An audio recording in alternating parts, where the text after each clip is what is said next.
Open the meeting. Welcome to our Planning Commission meeting this evening, Monday, September 28th, 2020. We'll begin our meeting with the Pledge of Allegiance. If you'll please stand and join us.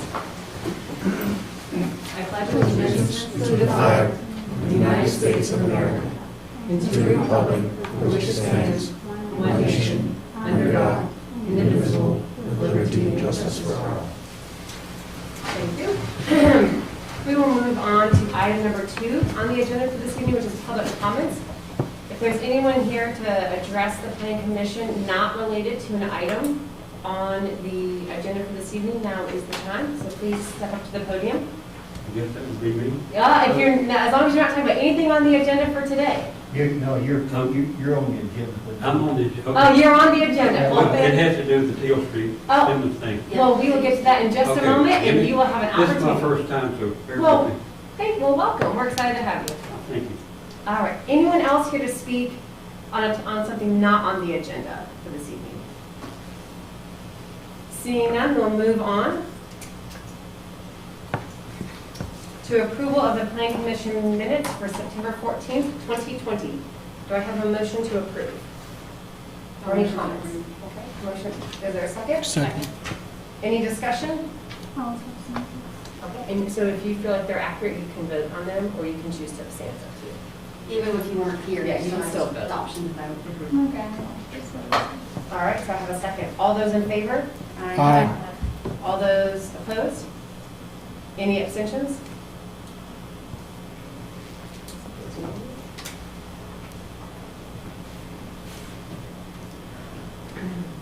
Okay, we'll move on to item 4 on the agenda for this evening.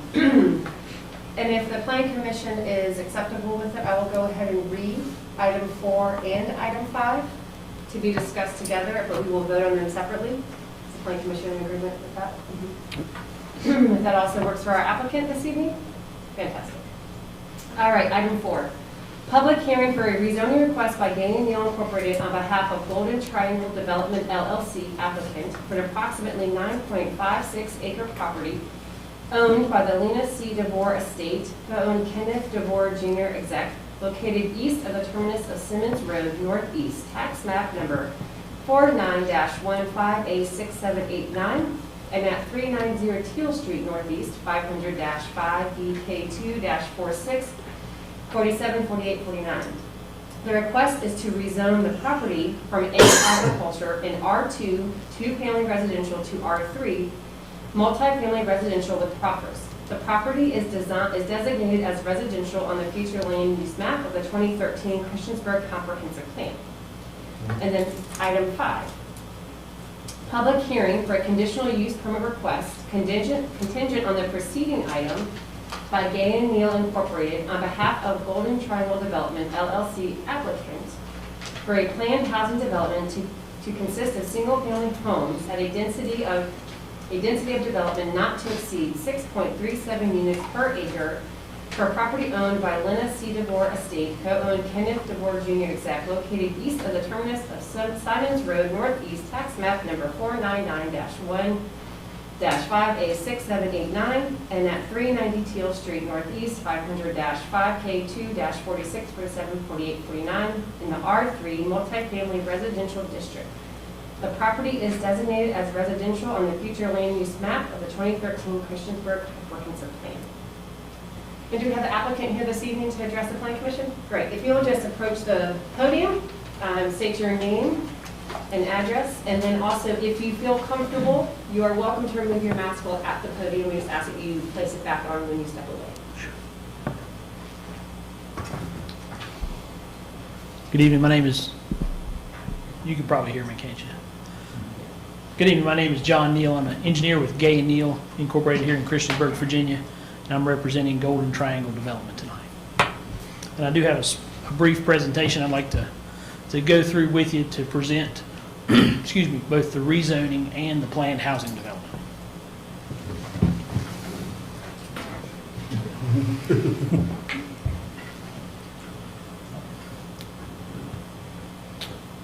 Golden Triangle Development, some of you are maybe aware of them and some of you may not, so I want to kind of give you a little overview about the company. They are a family-owned company based here in Christiansburg, focused on providing housing opportunities for residents of the New River Valley. And they have several existing projects. The company was started actually in the early 2000s by Chris and Dale Smith, a father and son. And their first project was Winston Heights, which is right here off of Route 11, just up from my office. And then the middle school was right down in here, you can see, but that project is accessed off of Route 11. And that was Winston Heights, providing patio homes in that area. Then their second project was Seneca Springs, which is off of Chrisman Mill Road.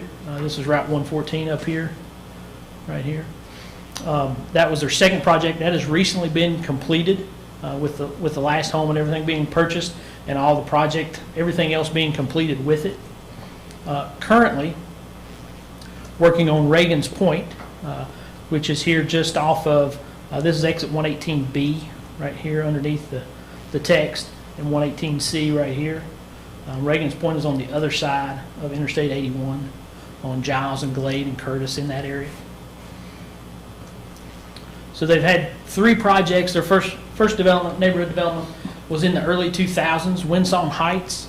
I wanted to point out a couple of things about Winston Heights because it's tracking, it's about 15 years old right now. So that project, and Chris and Dale took that project, and if you think about when that was in the early 2000s, they had just got everything approved and were building their first homes, and then the financial crisis happened, and everything went south, but they stuck with it, worked really hard, and came out with a successful neighborhood there called Winston Heights. This is actually the first house as you go into the development right there on the corner. That was the first house. And then I wanted to point this out because as I take you through and show you these projects, you see those trees get a little bit smaller as we go along. And what happens is that tree that they planted back in 2005, probably 2004, is now a pretty substantial tree in the front yard of these houses. And those are existing all the way on all these houses throughout the neighborhood. And I just think that's a kind of a neat thing that you don't think about as you're thinking about these projects. Their next project was Seneca Springs. If you recall, I showed you that's off of Chrisman Mill Road. This is the sign at the opening of the development. Here's one of the homes in the development. Oops, sorry, I went too fast. Here's another home. This is the first home on the left, right as you come off of Chrisman Mill Road. And you can see that tree there. Just a little bit smaller, but it's grown. Here's a couple of the streetscapes in the subdivision on the public street, in the town street. And then here's another coming up out of the subdivision. One thing I want to point out here, some of the kind of unique things, they have all concrete driveways for lasting permanence for the development, as well as this owner selected a nice pattern for the driveway. Some of those little unique features that they've been continuing to add and try to improve and make a nice project. And I think you probably noticed, or hopefully noticed, the substantial landscaping at each residence. Here. And then currently is Regans Point, and this is one that you probably are familiar with because I was here just recently with you talking about adding, I think it was 8 lots that we added to that development. That was due to an existing Virginia Department of Transportation stormwater management parcel that they had not constructed the pond on. And so we worked with the town of Christiansburg and VDOT, and Chris and Dale purchased that property and are constructing. We're working through the actual engineering approvals right now, working with the town to create more of a regional stormwater management pond that's going to not only benefit this subdivision, but also benefit the downstream property owners. Currently, approximately 30 of the 60 homes that were originally in the development are sold, and there are people living there, calling that place home, calling Regans Point home. Here's the model home that's up at the top of the subdivision. And you can see some of the, they've got some of the different siding and things like that and options. And then this one's actually under contract right now. So this is one of the homes under construction. And then I wanted to point this out to you. I was actually out there today, and I took these couple of pictures here out there today. One of the things I want to point out to you, I think you've seen some previous developments in different times where there's a large developer that comes in and wants to build things, and then they take off after they're done or after they're here before you. That's Chris Smith right there. He is out there actively every single day on the site, helping with the construction and being engaged in what's going on. So the owner of the company that is requesting this is going to be there, and I apologize, he could not be here tonight, unfortunately. But he was out there all day long working on the site as part of the construction team and the design and development team. This is the sediment basin that we constructed. This is kind of uphill of that VDOT pond. And so I wanted to demonstrate they're continuing to maintain their erosion sediment control measures throughout construction. And then we will end up converting actually this area down in here to the permanent pond, the permanent detention pond that was at VDOT property. And here's some of the construction going on as well. That was out there today, actually. So I think they're creating jobs and contributing to the economy in the town of Christiansburg. So that's kind of a very brief historical tour of their projects in Christiansburg that they've been working on over the last 15 plus years, and they're here to stay. They've been working with the DeVore family recently and have a contract to purchase this property right here. And just to kind of give you the existing zoning, and the Planning Commission, I know is one of your charter item things is to think about the appropriateness of the use that we're proposing for the area, as well as what the surrounding area is in relation to it. And this is kind of a unique piece of property in that we have residential zoning, this R2 zoning that's here, was on the Teal Street frontage. We have business, B3, that's right up here off of Roanoke Street. And then we actually have industrial zoning kind of on either side of us. And this is the Hubble lighting right here. And then this is the Christiansburg Industrial Park. So that's kind of the zoning directly surrounding us. It's really a mixture of zones. And so that was one of the reasons that we thought this would make a nice place for a new neighborhood. And oops, I apologize. Oh yeah, so this is I took a few pictures today. This is on Teal Street. Just to give you a flavor, that house right there will look a little bit familiar because there's several houses on Teal Street that actually kind of match up to in similar form or fashion. Now they're a little older, but for the style of patio type home and things like that are present. And these are two houses on Teal Street. This is our Teal Street frontage. So just to go back, this little leg that comes up here, the DeVores owned this property, and they actually own quite a bit of property in Montgomery County outside the town limits. But they also own the little four, and I'll show you here in just a second. The lots on Teal Street are all these little small lots that were created a long time ago, and so people would buy 2 lots or 3 lots or 5 lots or whatever, and they'd end up putting their house on it. So this house is sitting actually on 4 little lots, little small lots that are right here, and that's this house right here. So that's, you're looking from Teal Street into the property, and the property's back in the back.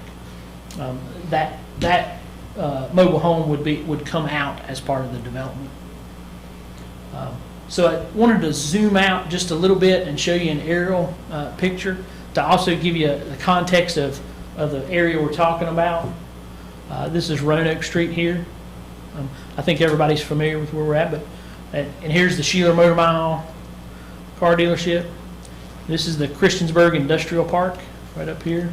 And then here, I was telling you about those little small lots. This is Teal Street. There's not nearly that many homes there, but back in the day, that's kind of, folks would create lots of lots, and you'd buy 2 or 3 or 4 or 5 lots or whatever. There's actually 3 connections from this entire area back here. You have Duncan right here, Hubble Lighting right here, and then you have some multifamily housing right back in here, as well as right here. And then there's some duplexes along in this little small area right here, as well as I think this is the new building supply place.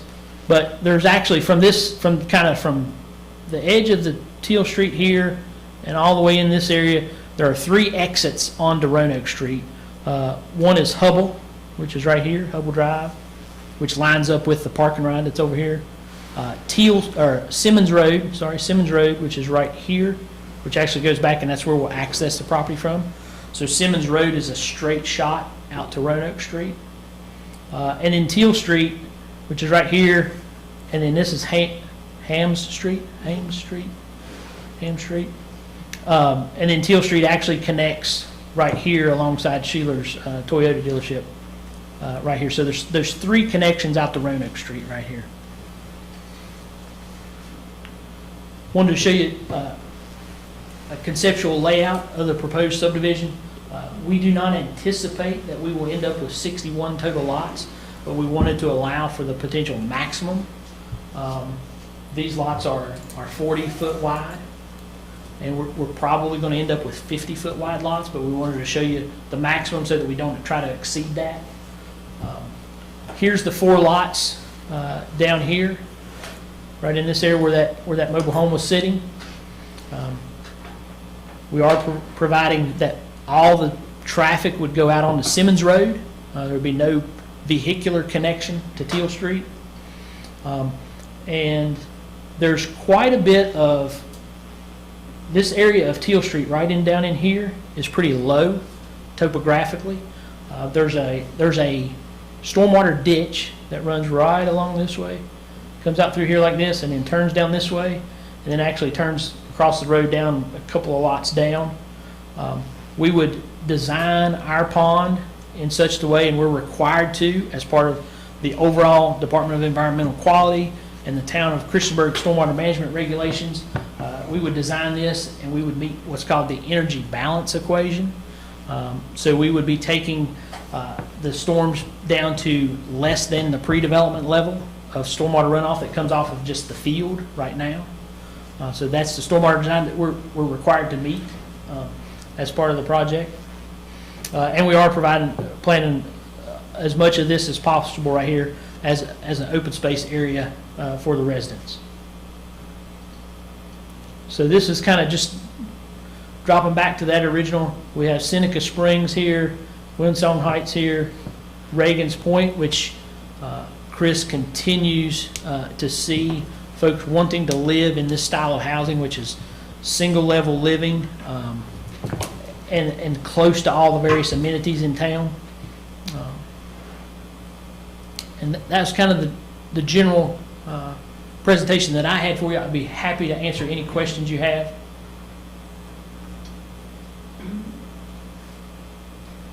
Can you please go back to Sure. the one that says Zone A? You just tell me when to That stop. one right there. Go back, please. So right there, that lot that is empty on the right, isn't that owned by the same people right now? No, They're being, okay. no ma'am. Can you go back to the one where the lots are? Not the other one. Here? That one right there. So those lines right there, they're not necessarily houses. There are only 3 houses on the right off of Teal Street. Over here? Yes. Right, yeah, this is the existing tract lines, for lack of a better word. So like, I think probably this house that's sitting right here, it's Yeah, probably so sitting there's 3 on. houses right there. Okay, just so we understand, because sometimes when we see those lines, we think it's lots, but it's not lots. Yeah, So you it's can actually just 3 houses. Yeah, you can see them right up, kind of in there. Where is the sewer pump? So the Teal Street pump station is right there. That's the town of Christiansburg's Teal Street pump station. And the sewer comes from here and goes into the pump station. And then the pump station actually pumps it, I'm just gonna draw a line, pumps it over here. Not, through the building, but through a force main, through utility easements and through the right of way, but That direction. And how come we don't have a road that connects from Simmons to Teal Street? Can you go back to that one? oh, or you wanna go? Yeah, that's You wanna go fine. here? We can go back to that one. I think with the So there biggest- is no connection from Teal Street to Simmons? Correct. May I say something? Yeah. I think the reason you wouldn't want to tie that together, because too many trucks come down that road by accident. It's a dead end. You get them down there and try to get them turned around. I have to walk them up the hill about once a month. You're talking about over here? I'm talking about Teal. Teal. Oh, on Teal Street. Oh, okay. Similar. That's a dead end right there, and you can't turn a car hardly around it. And I guess that's, I back these tractor trailers back up out of there. I'll walk them up because I rode a truck for years, so that's why we don't want a street coming out there. Because there'll be someplace for them to try to back into. You'll have a nightmare on your hands. You can't stop. and I guess that's Hubble trucks making a wrong turn. No, it's just some people, Everybody. the GPS shows it's open. And truck drivers, hey, it's open, we'll go down through it. Gotcha. No, it ain't Gotcha. open. And it looks That's like just according, something I need to throw in there. I didn't want nobody to think Yep. it. It scares me because like I said, there's a dead end down there. I live just past the pond back there. and it looks like according to your plan, you wouldn't need a connection to Teal Street. I mean, you have, all of your homes have access. Yes, correct. Yes, ma'am. And to his point, we didn't really want to put any of our traffic on the Teal Street. Mhm. That's a developed neighborhood. Yeah. Simmons Road, there is a house right here and a couple houses right here. But for the most part, that is a direct connection out to Roanoke Street for those folks. And that house on the corner, the gentleman owns all that property behind it. Right All here. that man who lives there owns all that property. Does the other commissioners have questions? Will there be a plan to widen Simmons or a need to widen Simmons up to the development? So we showed as part of our, we worked through the Institute of Transportation Engineers. They have trip generation design, and we're looking at, and this is, the worst case of 63 vehicles per hour. So that'd be about, it's probably not going to be 1 minute like that, but it's pretty minimal traffic. I think Simmons Road right now is 18 feet at its narrowest. And so we don't see anything with this being residential vehicles. We don't see any issue there. Can I disagree with you on that? Can you disagree with me? Sure, absolutely. You can disagree when you, yeah, how about when you have your chance to go up to the podium and you can disagree with them then, okay? We're cool. Thank you. Are there other commissioner comments or questions before we move on? How to the- many acres is this again? It was, that would make it like 6 Yep. houses per Sorry, per I'm going to acre. get it exactly And we right here. And we just got, we have been, I want to make sure, I got a phone call today, I talked to Brian Bryce, and he just wants to make sure that we're all fair to everybody. Now, And with the some of plan, the restrictions and everything that we're very comparable. This as is far a as- little different, 'cause it's a planned housing. yeah, so at the planned housing development, you can make adjustments to what the current zoning ordinance said, but we can get into that if we want. I just want to see if there are any questions for clarification, so before we start the discussion, I do want to hear from any other comments. Are there any clarifying questions before we move on? I have one clarifying question. In addition to the pump station, where are you gonna tap into the water lines, and is there adequate pressure? So there is a water line here in Teal Street as well as on Simmons Road. We probably, I think, working with the town engineer staff, we'll probably end up looping that, connecting that, I think. And as far as exactly what the water pressure is, I don't know. I think it's probably pretty good because the water tank sitting over here on the other side of the bypass is one of the tanks that's feeding this, and it's substantially higher. But I can't speak to the exact pressure. I don't know. The access point from Simmons into the development, How wide are the streets gonna be between, on the two, ends of roads Can there? read that right here. The reason why I'm asking is just for snow removal and Mhm. if possible, if the plan is to have like a school bus come through the neighborhood, or are they gonna meet off on Sunday? Yeah, so we would anticipate that school bus would come through the neighborhood. Now, the school system has, in years past, they kind of don't want to go further than 1/10 of a mile. So they would, and I think one of the things that we're kind of providing there is the ability for them to loop through. But as far as the width, 30 feet of pavement, and then the curb and gutter, we got roll curb on either side, that makes it 36 feet from the back of curb to the back of curb. And are you showing a sidewalk on one side of that street, or is it just rolled curb on both sides? No, ma'am, we're showing a sidewalk here, a sidewalk here, and a sidewalk here. So we're showing sidewalk for the entire neighborhood, but not on both sides. And showing, oh, Will sorry. a fire truck be able to turn? Yes, those are public street intersections. Yes, ma'am. Thank you so much. If you don't mind just sticking around, because I'm sure we'll have more Yeah, questions absolutely. as we hear from more of our public comments this evening. Absolutely. Thank you so much. And we'll leave the presentation up just in case any of our citizens have any. Thank you so much. If you can come to the podium, if you can state your name and your address, please. And if you could limit your comments to 5 minutes, we would appreciate it. Well, you got a little more than 5 minutes. He did because he was the applicant, so he got to do a whole Well, presentation. that's not fair to me because I live on Teal Street, right beside of the nice little water pump. I've lived there since 1991, 92, somewhere in that neighborhood. What you don't see, can Can you you put up my remind me slide? of your name, please? I'm And sorry. yeah, name and address, please. Sorry, Russell Crockett, like David Crockett, 2 Okay. T's. I live at 350 Teal Street, which is adjacent to the property where the green is showing on the map right now, green in the water. I have the 12 lots previous to that. Okay, can I, because I got 5 minutes, can I get in my slide thing? Somebody run that for me? I have Oh, do you have pictures. slides too? Oh, yes. Yes. please. Oh, yes. That- yes. And I'm going to go through, because you're limited to me to 5, I'm going to just click, click, click. You'll have them, you're on your thing there. Okay, This one is sec- this one is second. the Let me current, just check with the town clerk. Yes. I would just note that you do have discretion to extend that time. Yeah, Yes, we thank you. have a presentation. Yeah. Okay. Yes, and I just want to start with the 5, and then depending on what he needs, we can adjust. yeah, it. I've got several pictures. I have some stuff. I'll hand this out to y'all to Thank you. read later. My biggest problem is the drainage through there. It looks all nice and pretty because you're looking at flat paper, nothing there. But this is the current drain under my driveway right now on Teal Street. It's headed as you go out. 16-inch pipes. For the time I've lived there, I've been with the town, Mr. Limley, Mr. Nelson, everybody I can get a hold of. Come and fix this. I have to get out there on Sunday afternoon in the cold, in the rain, with a pitchfork because brush comes down that ditch line and leaves. I'm 71 years old. I'm too old to do that. And if I get swept into that pipe, my leg or something, I'm dead. And I've been doing it for years. That's the biggest drawback I have.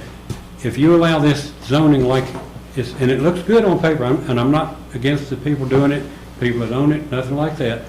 I live there. I've had to deal with this water for ever so long. Can we click? I'm going to try to. There's some more of the pipeline right there. It's at 5 feet. There, yeah, it's stretching across the 3 of them. Next picture. That's the ditch line that took years and years to get it paved because it was eroded so bad, and the grade right there is so slight. There is absolutely almost no drainage. You could check with your town engineers; they'll tell you that. Anyway, they came and paved that, and I asked them on the previous picture where you saw the bare tubes, are y'all going to pave that around the corner? Because that's the part that stops up. No, we were just told to pave that. So that's what I'm glad to get that, but you see the big pipes up at the upper end. Next slide, please. See the board laying there? That's how far the water has come up during hard rain on me without a housing development. Next slide. That's 2 feet, and then that's approximation by memory, but I have a picture here in a minute. Next slide. There's a 7-foot wide ditch that's approximately a foot deep in the center, and it's a curve. It's a crescent. Next slide. There's the water hydrant, which during the flood, I've got another picture. You'll see the water halfway up to the flange. Next slide. That's the 32, 34-inch pipes that go under the road there at Teal Street. The one on the very top right comes down the street and adds to the water that's coming up the street. And next slide. I'm sitting in my backyard a day or two ago, flat on my backside, taking a picture. If you can see that set of bricks back beside the big tree, it's about almost chest high. That natural lay of that land it's got a big hump in it and it pitches the water right to me. That's one of my problems, but that was there, I guess, before I got there. Next slide. That's the current ditch line as of a few days ago. And if I may, here's the property line stake when the neighbor that has the big field beside of me put his fence in. His fence post is way up here because of erosion. That ditch has eroded his property as well as mine. Next. That was taken Friday about 5 o'clock with the rain that we had, and I don't know if y'all noticed, it wasn't a real hard rain, it was steady rain, several hours. Next slide. That's looking up the ditch line through my car window. You can see the car window chrome sealed. And that's almost a full, well, it's at least half full. Next. That's my backyard when it really rains. And that's because of the field behind me. The water comes, pitches over it, and it just overtakes me. So I have a moat around my castle. I have all four sides full of water. Before you take all the trees out, before you take all the grass out, and everything in that, next slide. That was during that flood. You can see the water is up to, like I said, within 6 inches of that flange. Those pipes, what you can't see across here where the ditch line goes under the road and continues on, has always been a challenge to get that cleaned out and cleared out. And I understand the town doesn't want to get on private property. But this past year, I went over and cut some of those saplings down myself, and finally, I can't remember your new town guy, or street guy, he came and I said, well, can't you just reach over as far as you can with the backhoe and rake that out of there? Because there was a beaver dam of so much brush and so many sticks and twigs, and then the leaves that blow over in that ditch line. It was worse than that, but he did do that, and I appreciate that. Next slide. Now, there's where we're coming to right now. This is the backyard. The corner, this is the part you're talking about development up in here. See this little silver spot right here? That's the ditch line. It's running full. And I want to know how you're going to get that water out of there. If you allow that many houses and take all the trees and grass off, how are you going to do that without building a pump station and redirecting that water? It's not going to happen. And there's a pond. That pond is in the field right next to me, and it's actually floated lumber out of my yard a 6-foot distance before the water subsided enough to the weight of the wood set down. Let me see what the next one. I'm not sure. I don't have any particular order. Yeah, okay, there's the front yard during that hard rain. You can see the far side left, the ditch turned around the corner. That's the part I said, it didn't make sense that they didn't pave that because it keeps bringing stuff in. And they should have funneled it right into the pipes.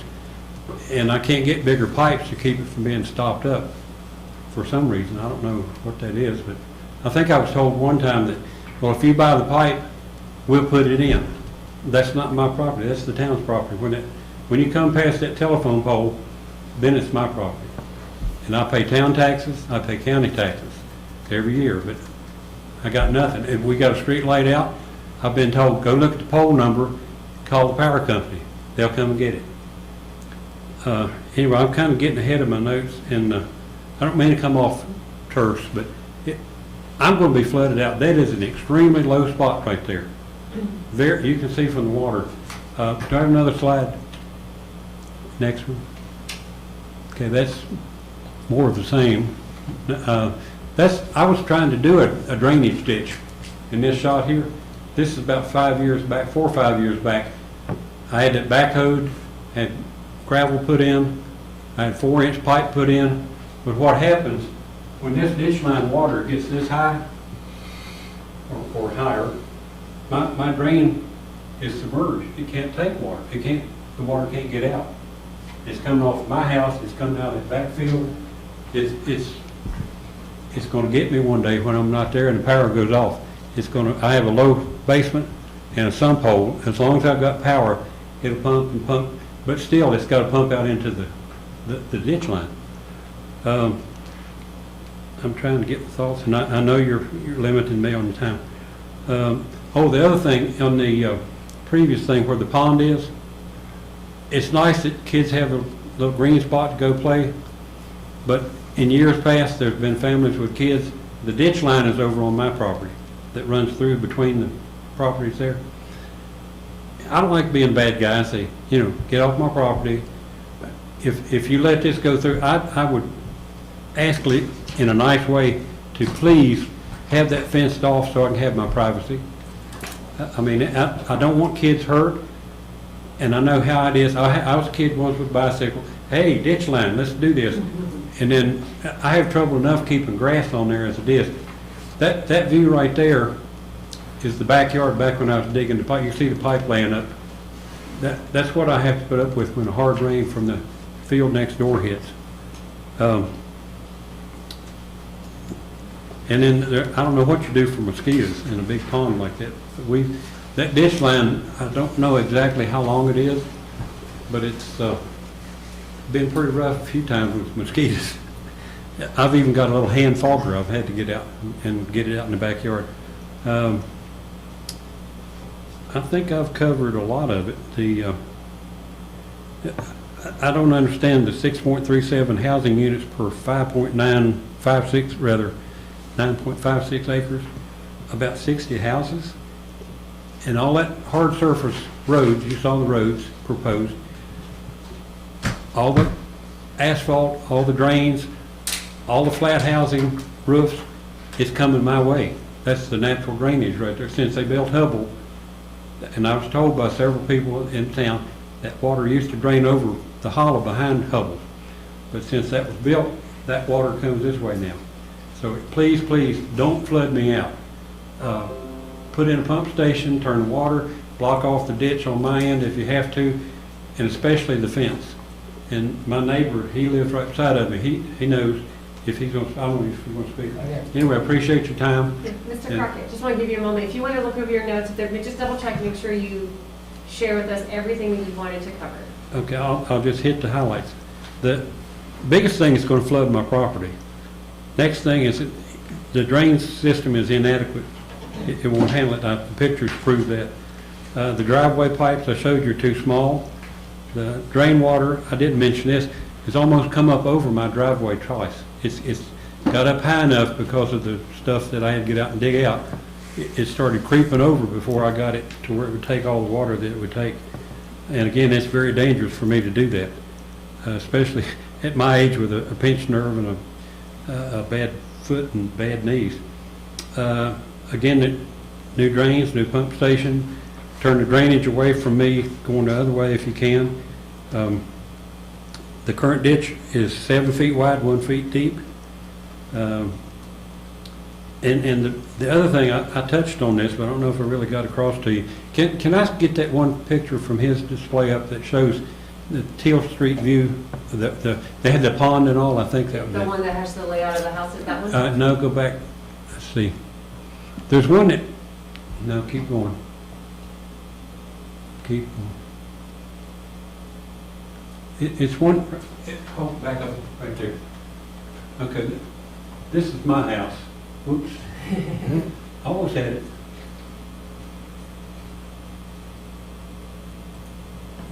Okay, I've got from my fence line runs right around here somewhere. I've got 12 lots.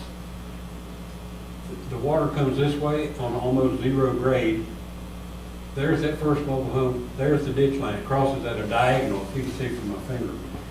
This is the real issue when it goes back into the industrial park.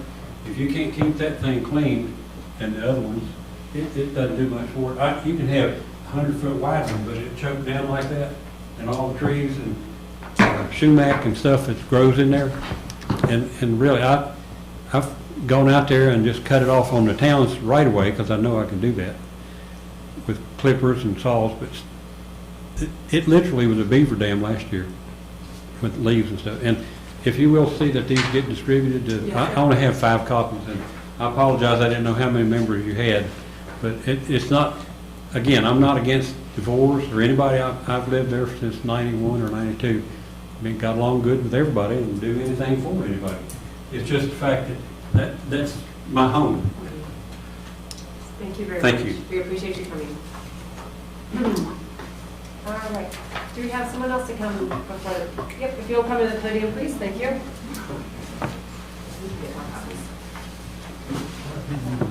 My name is Ricky Clemens. I live at 340 Teal Street. I live, Show us where. I live exactly where the big pipes are. That's my house. Russ is here. I live right here.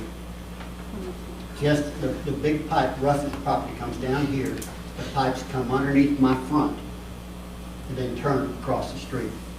I had some problem last year. The pipes broke apart and I had stuff washing away. I'm not concerned about that. They come out and fix it.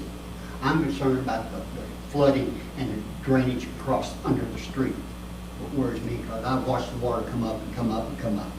And I don't need my wife to drive off into a ditch full of water. You know, we have to back out of my driveway. I'm concerned about the street, Teal Street itself. It's so narrow, they cannot control the speed on the street to start with. Kids, there's housing up here. Let's see, where's the street right here? Street ends. There's housing up here, there's housing here. They think this is their private direction.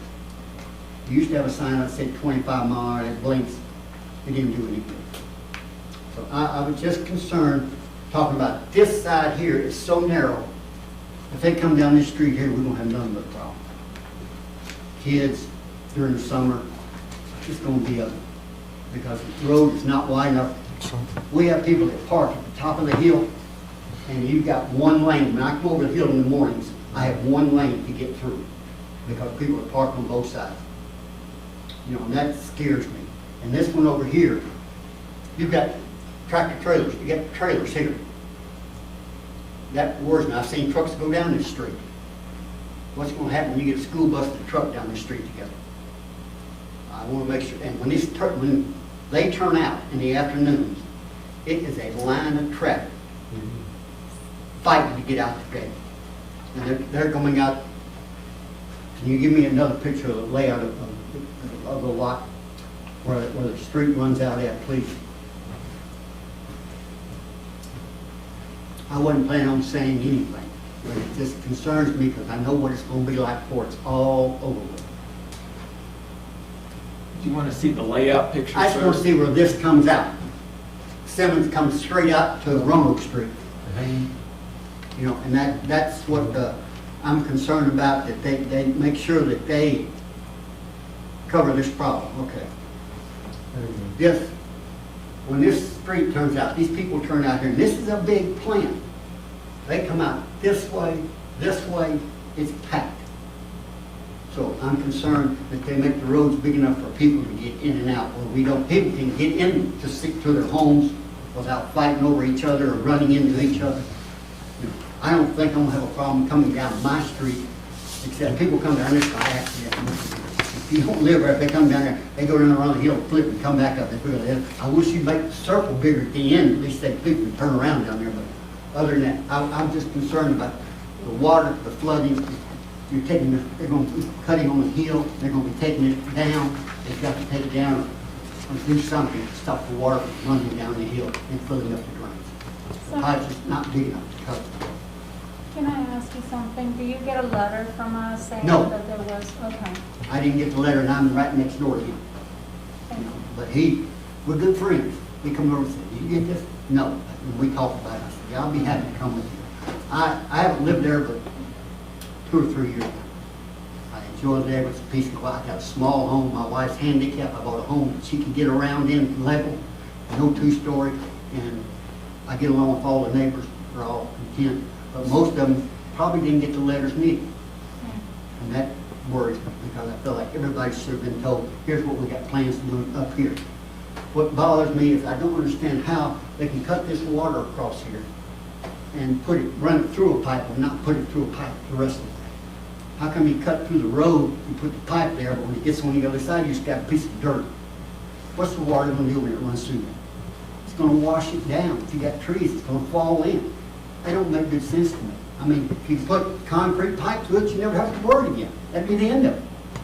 But they don't do that. They just keep digging at it, keep digging at it. They ain't gonna get no better. So I appreciate you listening to me, but that's all I got to say. Thank you for your time, Mr. Clemens, I appreciate it.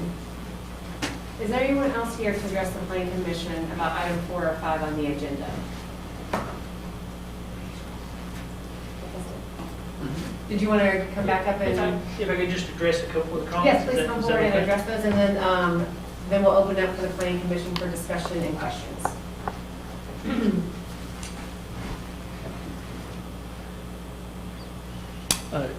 I certainly sympathize with those gentlemen. I understand where they're coming through. I just want to be particularly clear about what we would be proposing and what is required of us through the town ordinances right now. We would be doing what's called the energy balance equation to manage the stormwater. So that would take, so what they see today in a one-year storm, so what's a prototypical, a one-year storm that would be coming off that land today, we would take the 2-year post-development storm and dial it back through the installation of the pond and an orifice and an outlet structure that restricts the flow. And that's the reason we have to create the pond, is we create a place for that water to sit as it's coming in during the storm in the 2-year post-development storm. We detain that back and hold it back and let it out at the 1-year pre-development. In other words, before anything happened, the 1-year pre-development rate. So we're actually taking, so the 2-year pre-development storm, which you might typically expect to see, we take the 2-year post-development storm after the construction and the road, this includes all the roads, the roofs, the driveways, and pull it back to the 1-year pre-development storm. I certainly am not saying anything against, they certainly have problems today. There's no doubt about it.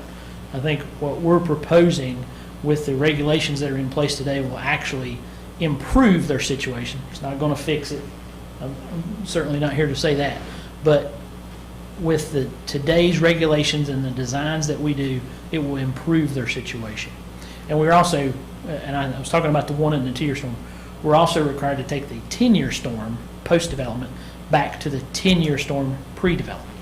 So in those larger storm events, that will go back to the pre-development level as well. Now, one thing to mention, and I appreciate Mr. Crockett talking about it, is that existing kind of agricultural land that's sitting there, that a lot of that does not actually drain to the ditch that comes from Hubble. And well, could we go back to maybe, or would you mind if I grab? Right. You gotta turn on, John. That's there. So I have a few pictures actually that I took. So here is the ditch that comes, so this is the lots that exist. And so our pond would set in here. We'd have that built up and all the water being diverted from our site. So we would divert all the water from our site via a ditch here, or storm drain here, into our pond. So we're going to take flow off of that existing ditch that's right here, kind of right along the property line. And that's that ditch right there that comes through. And he's exactly right, it comes from Hubble that direction. And I can imagine that at some point in the past, the Hubble land, now this land, the land we're talking about in the farm, I think it's always come this way. But the Hubble parking lot and all that, I don't know, but I could see where it possibly went the other way. You also, what the bank coming down to that ditch is pretty steep too. Right, yeah, that's where we're talking about. And then there's those 3 culverts that he was talking about. I would propose that you get with the town public works department and talk about putting like a trash rack, a steel trash rack over here, that at least protects you from having to get out there and clean debris and stuff off like that. It won't really negatively impact the hydraulics, so the water will still keep going. Yeah, I'm open for suggestions on that unless you want me to buy something for it. No, I mean, I think that would be something that the town you know, I think that'd be something to approach them about. I shouldn't say, I'm not speaking for them. Yeah, I didn't mean to say it like that. The big end under, that's my house, right there. And that's, I've seen that close. right here. Trees and wood and everything else down there also. So it runs all the way underneath the highway. And I think one of the other things, unfortunately, is if you'll notice, I'm standing on the road right here. All of this area here is actually lower than the road. Yeah. So that creates kind of a problem that you can't really solve unless you kind of build your houses up and jack your houses up. You can't do that. So that's where we come from in creating the energy balance equation, utilizing that through the Department of Environmental Quality to design our pond here to see that reduction in flow. And that's kind of the best that we can do. As far as mosquitoes, this pond would not be a wet pond. It's colored blue for illustration purposes, but it's not going to hold water. It's going to drain all the water over an extended period of time. Can I ask you a question? Is it gonna be attached to the sewer line at all? If you, we can ask one quick question, then we're gonna turn to Yeah, the planning just one. commission. Where you've got your water pond, you are aware there's a well there already, right? As far as a well for somebody's house, Yeah, there's a well. we'd have to abandon that. Yeah. So I was going to ask you, what do you do about the water that runs down the well pipe? Well, so with the pond that we installed, depending on where that well is, we case it and grout it, probably, I think. Just have to see where exactly it's at. Mr. Neal, anything else you want to clarify before you open up to the planning commission? No, ma'am. Thank you for your time. Thank you. If you don't mind sticking around, I'm sure we'll have questions for you. Yes, absolutely. Okay, at this time, I'll turn over to the planning commission. What kind of questions or conversation you want to have?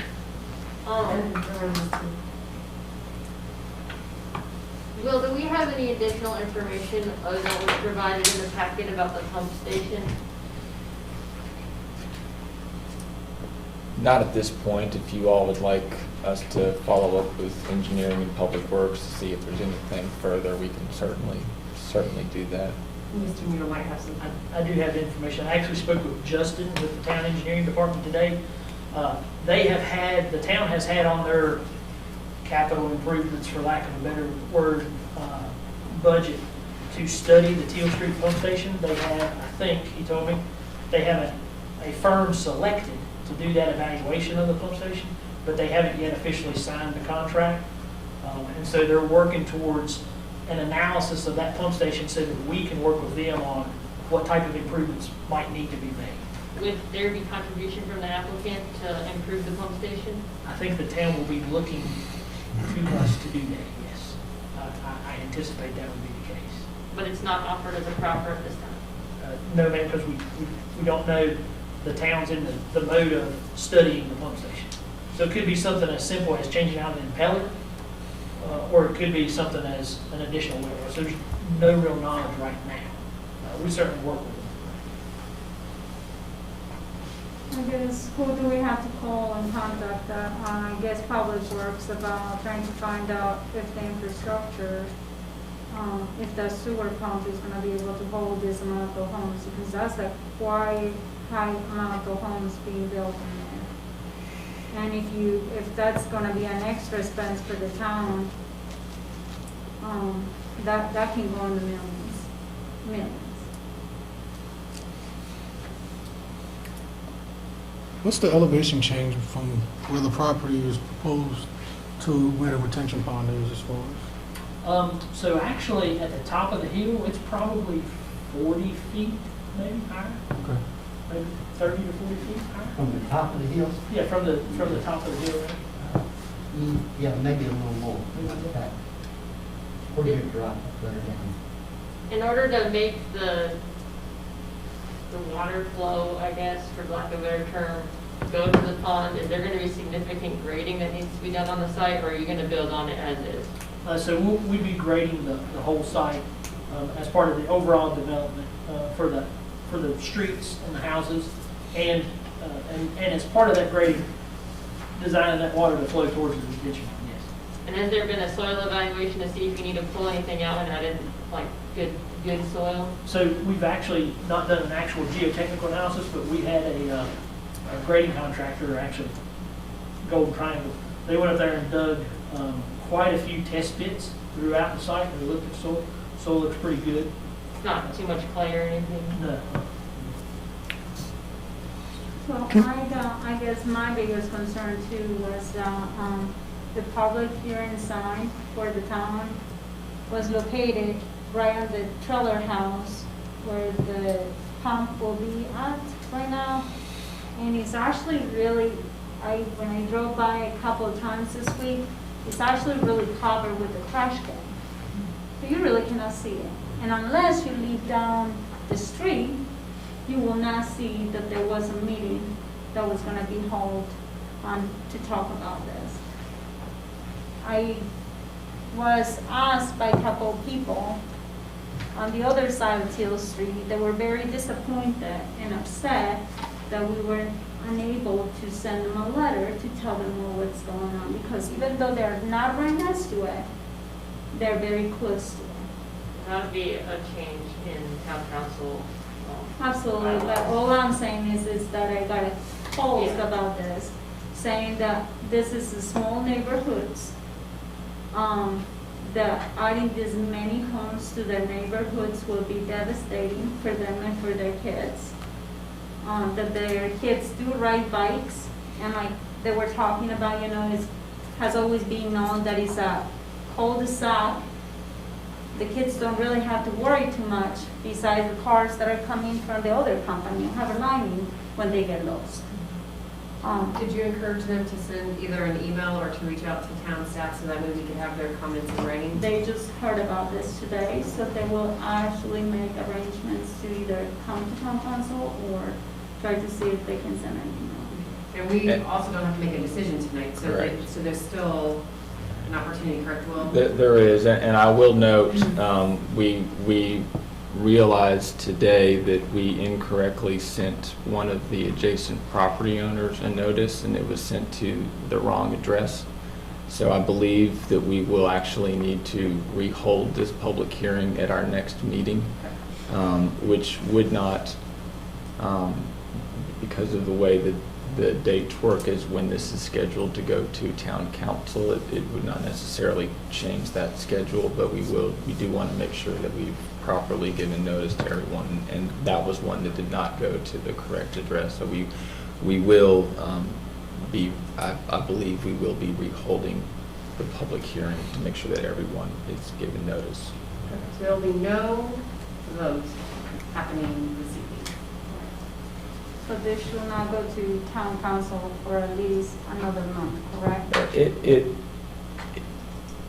No, it can still stay on its current schedule because there's an additional week based on the way the town council meetings work out. And it has happened that we have not made a decision and had the public hearing at town council if push comes to shove, but we just have to make a recommendation before town council actually Correct. votes. Correct. So, But but right now we're on track, even if we hold the public hearing next meeting. Rehold the public hearing to make sure that everyone has been given the notice. Thank you. Yes. Does somebody over here have a question or comment before I I was gonna ask, could you go 5 slides down to the bottom, just for my own person? That one right there, yes. Now, I know the houses sit lower than the street. What's from an engineering standpoint, is there a minimum like swoop that ditch is supposed to have?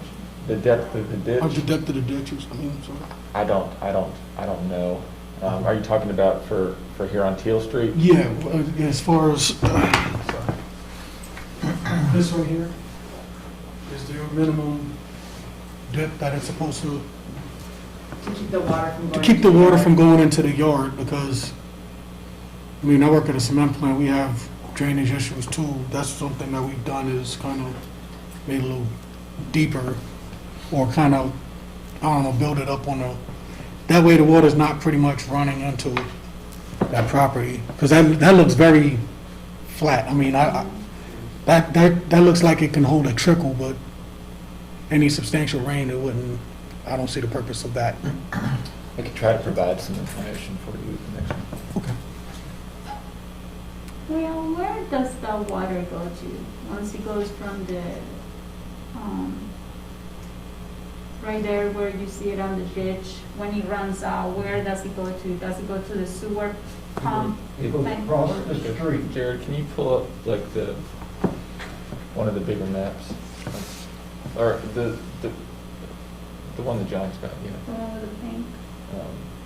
Yeah. So, correct me if I'm wrong, but the water goes, I can show you. East. You can't, It goes right straight across the street from my house, underneath, down the drainage ditch, and then goes back. Would one of you show us on the map, just so that way it's easier for us to grasp? Thank you. It cuts across the street, underneath. And what I don't understand is why they make such big pipes when the water only can get up so high in them anyway, before it runs into our neighborhood. And then it runs down behind here. So does any of that water go to the sewer pump at all, to the sewer station? This is stormwater, not sanitary sewer. No. Yeah, it actually goes into, if I. Go ahead, go sorry. ahead. You have to wipe that thing off again, I'm sorry. You should just hang on to it until you're done for the night. So as he said, it comes right here off this, through this big, long ditch here, that's coming off of Hubble's parking lot and stuff, here. Then it comes this way, and then it cuts diagonally across right over to the back of this industrial park lot right here. And then there's actually a grass ditch that goes this way, and then it gets into storm sewer right in this vicinity right here. It goes into the storm sewer here, and it actually goes out down this way. So there's no storm sewer line on that Simmons, the one that's right next to Hollywood? On Simmons, no, not here. There is a culvert under Simmons Road coming from Hubble side to this ditch side. So there's no tying point on the other side of the road? Over here, Yeah. No. No, on your property side of the road. no, there's a culvert under Simmons Road, and then this is an open ditch all the way here and hooks. Oh, so the culvert is sending it onto that property? Yes. So that water that runs on the from For a stormwater, second. yeah, it goes on Roanoke Street from Harbor, and that's why we have that issue. No, And, Roanoke Street's water all stays out on Roanoke Street and actually goes this way. So the topography would not pull the water from where Hubble is down to Roanoke Street, it's pulling it across? Yes. So you'll actually be capturing some of their water in your stormwater, or no? No, we would really, not. because it's low. It's lower. Like up here where the lot is the highest point, and down where his house is, that's the lowest point. Yeah, do you have the, Jared, the picture where it shows the low point with the purple? With the pink and the purple. Yeah, it's on the minutes, or, it's in the minutes. That one. Floodplain, Yeah, yeah, so that'll show you the lowest spot. Yeah. I can verify that's pretty correct. And I Do you think, have flood insurance? No, I don't qualify for it. so this is not a floodplain. So there's a specific regulatory definition of a floodplain. This is what they have identified as the 500-year chance of flooding, which is an additional area. And so nobody in that area actually qualifies for flood insurance. And like Mr. Clark said, there's a lot of this field right here that doesn't actually go to the ditch. It actually kind of meanders and goes through his yard. Well, a lot of it does because of the way it pitches, it's like a funnel right there. Right. Comes off the hillside that you're looking at, plus off the field, but with enough rain, he's got a bowl up there in the upper part of his field. It goes down and kind of ponds there till it overflows, then it runs around and comes back to my backyard that I showed you in my picture. So just to clarify what I'm hearing, much of the water that's currently a problem is not necessarily coming from the property that we are looking at right now. I disagree with that. A lot of it. Well, I disagree. Well, it'll be, some of that will be captured though, right? Correct, from the property that we're looking at right now? Yeah, so we will capture all of this here. There's But we water can't coming from miss the other here, problem. there's water coming from Hubble, which I think is probably what you see in these, so in these 1 and 2 year storms, the water that falls on the farmland is really not going anywhere. what's happening in these smaller scale 1 and 2 year storms is that the water that's coming off of this paved area and getting directly into that culvert and into that ditch, that's what's coming around through there. Now, to be clear, like I said, in your larger storms, yeah, there is runoff that comes off of this field and actually gets there. And because of the low-lying nature of the area, if you have several storms in a row, the ground gets saturated, and then that's when it actually starts to come off as well. So it's coming from Hubble, am I understanding that correctly? Yeah. It's coming from It's both coming from Hubble. places. Yeah. Hubble's running their Well, Hubble's culvert running it into into the the ditch. ditch that then is currently directed towards their property and going down. Question, one thing. I'd like to know what the altitude from the top of theirs to the bottom of the drainage ditch, because it's more than 40 foot. That's what I was asking, because to me, it It's a seems lot like more. it's, You drove up like the it's a road. steeper. I can get that for you. I don't know off the top of my head. I was I guesstimating would 40 just like feet. to know what it is. Sure. because It's pretty steep from up there, and there's a few trees there that's holding it back too. But this front is fairly flat, it's got a little incline and flat. But I'm just concerned about what's gonna happen when we take all the trees away, and where's the water gonna go? If, for the next public hearing, Mr. Neal, if you don't mind, or the applicant can get that, difference that we're asking about right now, the elevation, and then also if we could just get maybe a clear picture of where the water is coming from Hubble. Sure. And kind of what the current piping and water is looking like, I think that'll help the commission as we think through how we can help address their concerns. What needs to be addressed through the plan versus what needs to be brought up to town as an area for them to have a conversation with. So I think that would help us to make that distinction. Would that be helpful for commission for next week, next planning commission Sure. meeting? Since we're I gonna do, it I again. do also want to know if you know, to speed it up for your process side, you know, you said that you're not sure if 61 watts is, that's just the maximum that you'd hope for. Based on that, we're not making decisions based on improvements that may or may not happen to a pump station. If you could come down to what your minimum is, that still makes it profitable, I Okay. think that would really help a lot of us, because I don't want to make decisions on something that may or may not happen, Sure. and it impacts the neighbors that are already living there. Understand, and I will talk with Chris. One of the things is, he has about 3 or 4 different house footprints and models that he does, and so there's a smaller size that fits on that lot, and then there's a couple bigger, and so it's tough. I think it's tough for him to decide this far early in the process as to the appropriate mix of those types of houses, and so that's the reason we went with the maximum number. Is that as he proceeds forward over the next year and a half, 2 years, it may be that people want the larger size house, and so we have less lots, or it could be that people want the smaller size house, we need them for more lots. Is that, I mean, that makes sense, but if he could bring the minimum number, you know, if everybody bought a small house, and he needs Sure. to kind of make that assumption, what's That's the number? 61. Because I'm just gonna tell you right now, that the current number is a really big sticking point for me, because we're making Okay. decisions based on a pump station that may or may not be improved Mhm. before you guys start building. yeah, and understood. Thank you. I guess from my standpoint, if I can say something to you, is what kind of guarantee am I gonna get if you let them build whatever they're gonna build and put the pond in, that I won't be flooded out, and if I am, what happens then? I think that that's where the next meeting, we're gonna have a more in-depth conversation about the water that's coming to the property.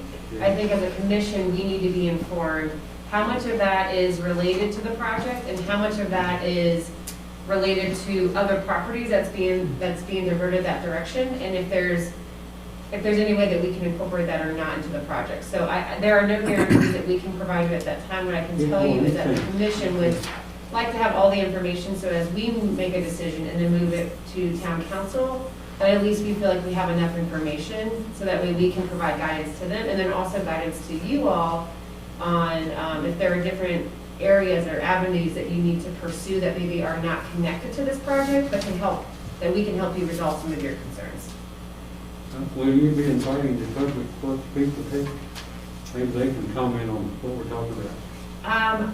They're not opposed to come. I don't think their schedule often permits them to do so, but I do know that our town planner is very great about sharing information discussed here with them.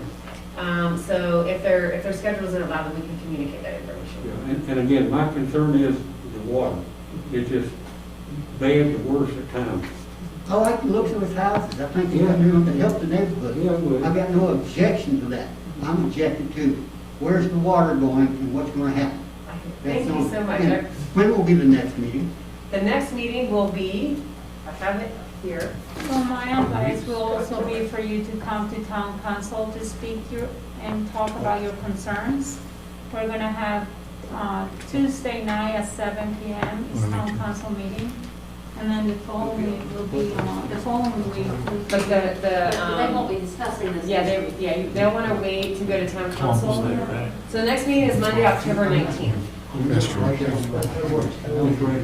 so the next meeting here will be Monday, October 19th, and then we can share with you, Will, if you don't mind sharing with them when the public hearing is currently scheduled for town council. And so then you can also attend that, but October 19th. But I do want to check, Planning Commission, are there any other comments or questions or information that you would need that we can gather in preparation for our next public hearing? I just would like to know what would be the estimated cost of each unit, like the proposed, The price. the price. The housing price. So right now, today, in today's dollars, so to speak, over at Regans Point, they're really tracking from somewhere in the 250, 260 neighborhood to I think as high as maybe even 300 at times. How It's a big pretty is this wide house? range, but Well, they're What's nice. the square footage won't of argue these that. homes that you're planning to, if you were to build that many homes? I think the square footage is around somewhere between 1,800 and probably 2,200 square feet. And It's and probably there's not for Regans. I think the smallest might be 1,600 1,600, oh. for the least expensive and up from there. But they're nice size. Thank you so much.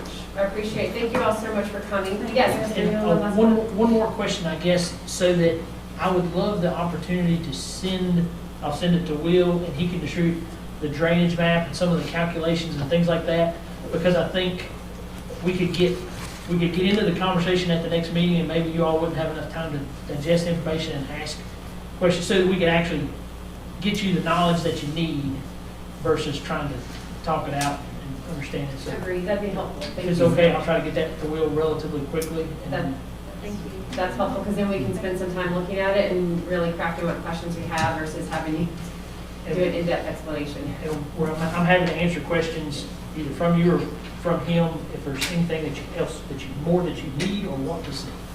Thank you so much. Anything else, Planning Commission, on this matter before we move on?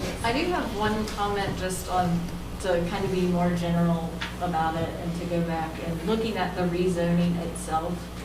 I am wondering if residential is the best use of space for this area with it being surrounded by industrial. I know it has that R2 in between that, but essentially industrial on both sides. So that is just my initial concern. Is residential the best use for this?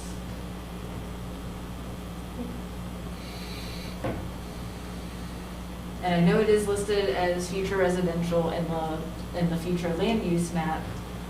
And Yeah, Will, have we made a date yet to revisit Yeah. that? Because 2013 was a long time ago, and so much has changed. Can I? Yeah, so,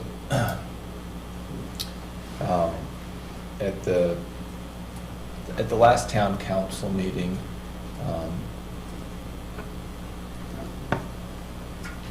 we asked council to essentially consider and agree to asking the planning commission to begin the process of reviewing the comprehensive plan.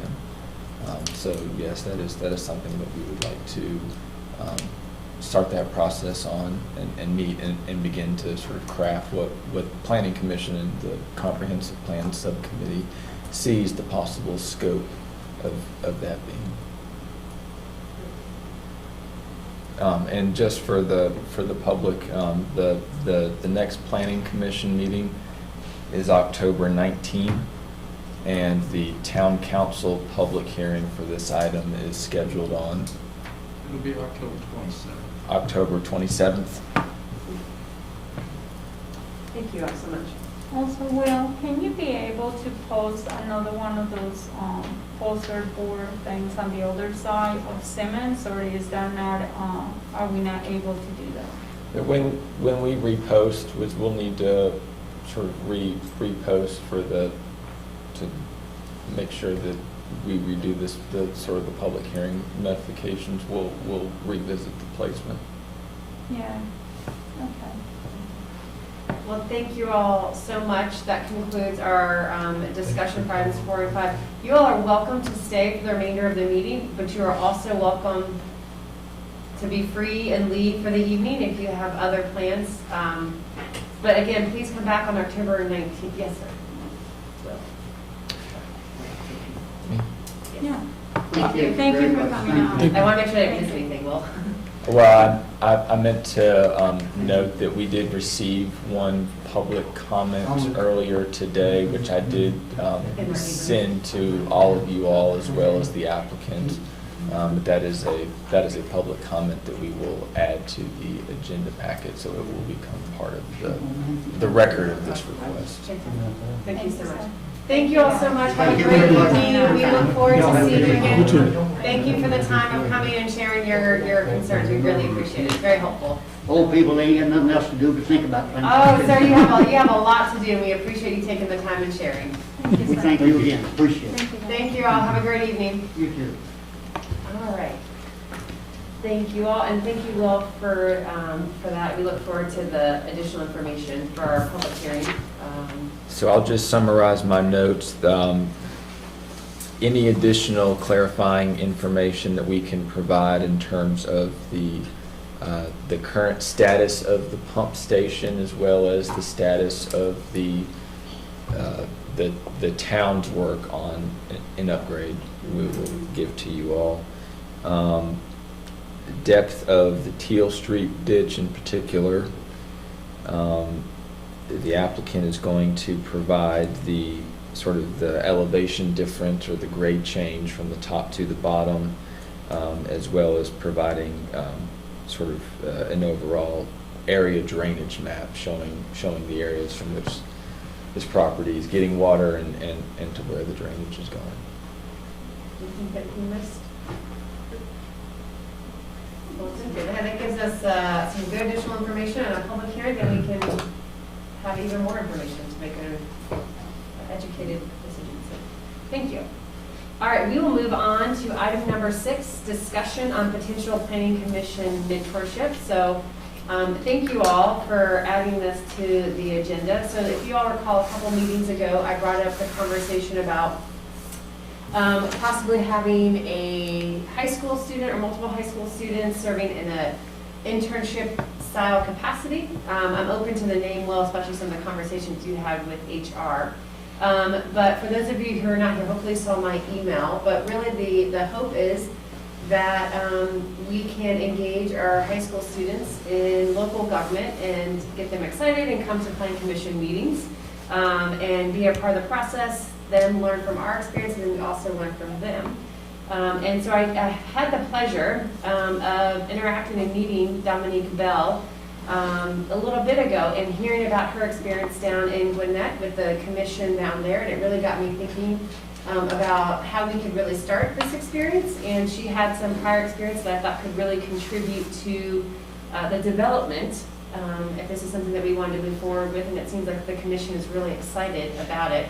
And so I asked Dominique to come and join us this evening. So what I would like to do is first have you meet Dominique and have her share a little bit about yourself, and then I did share something with Will just to kind of get us started on crafting this experience, and I want to walk us through and get your input after you have an opportunity to hear from her. So at this time, Dominique, if you don't mind coming to the podium, and you are welcome to remove your mask if you feel comfortable doing so. You're also welcome to leave it on.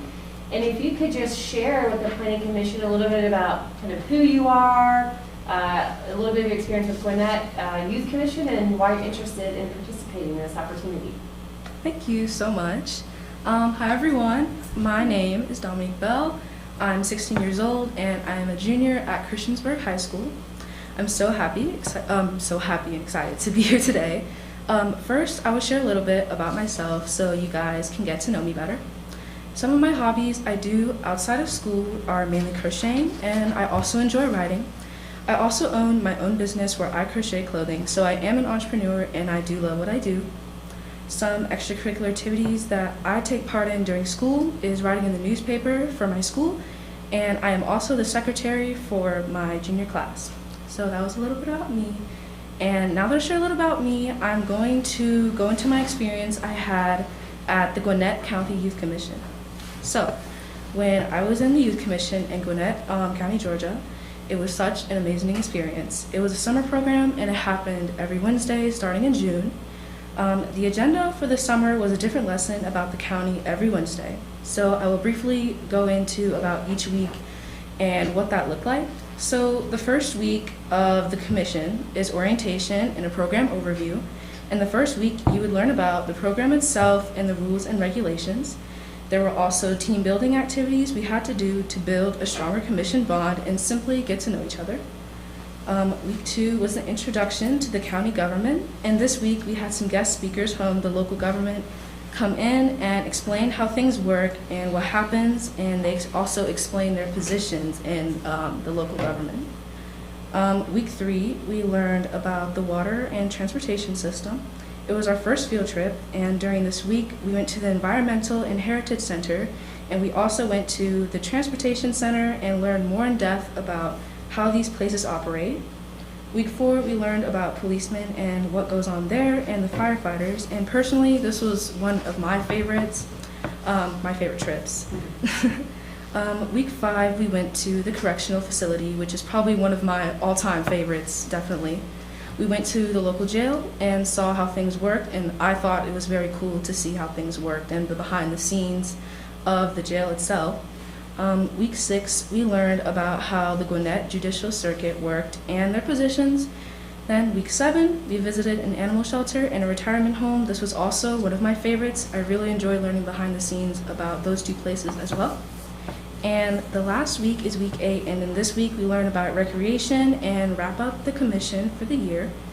After week 8 is graduation, and you officially become a youth commissioner of the county, and from there on out, you start to help with county duties and things like that until the next class of youth commissioners come in.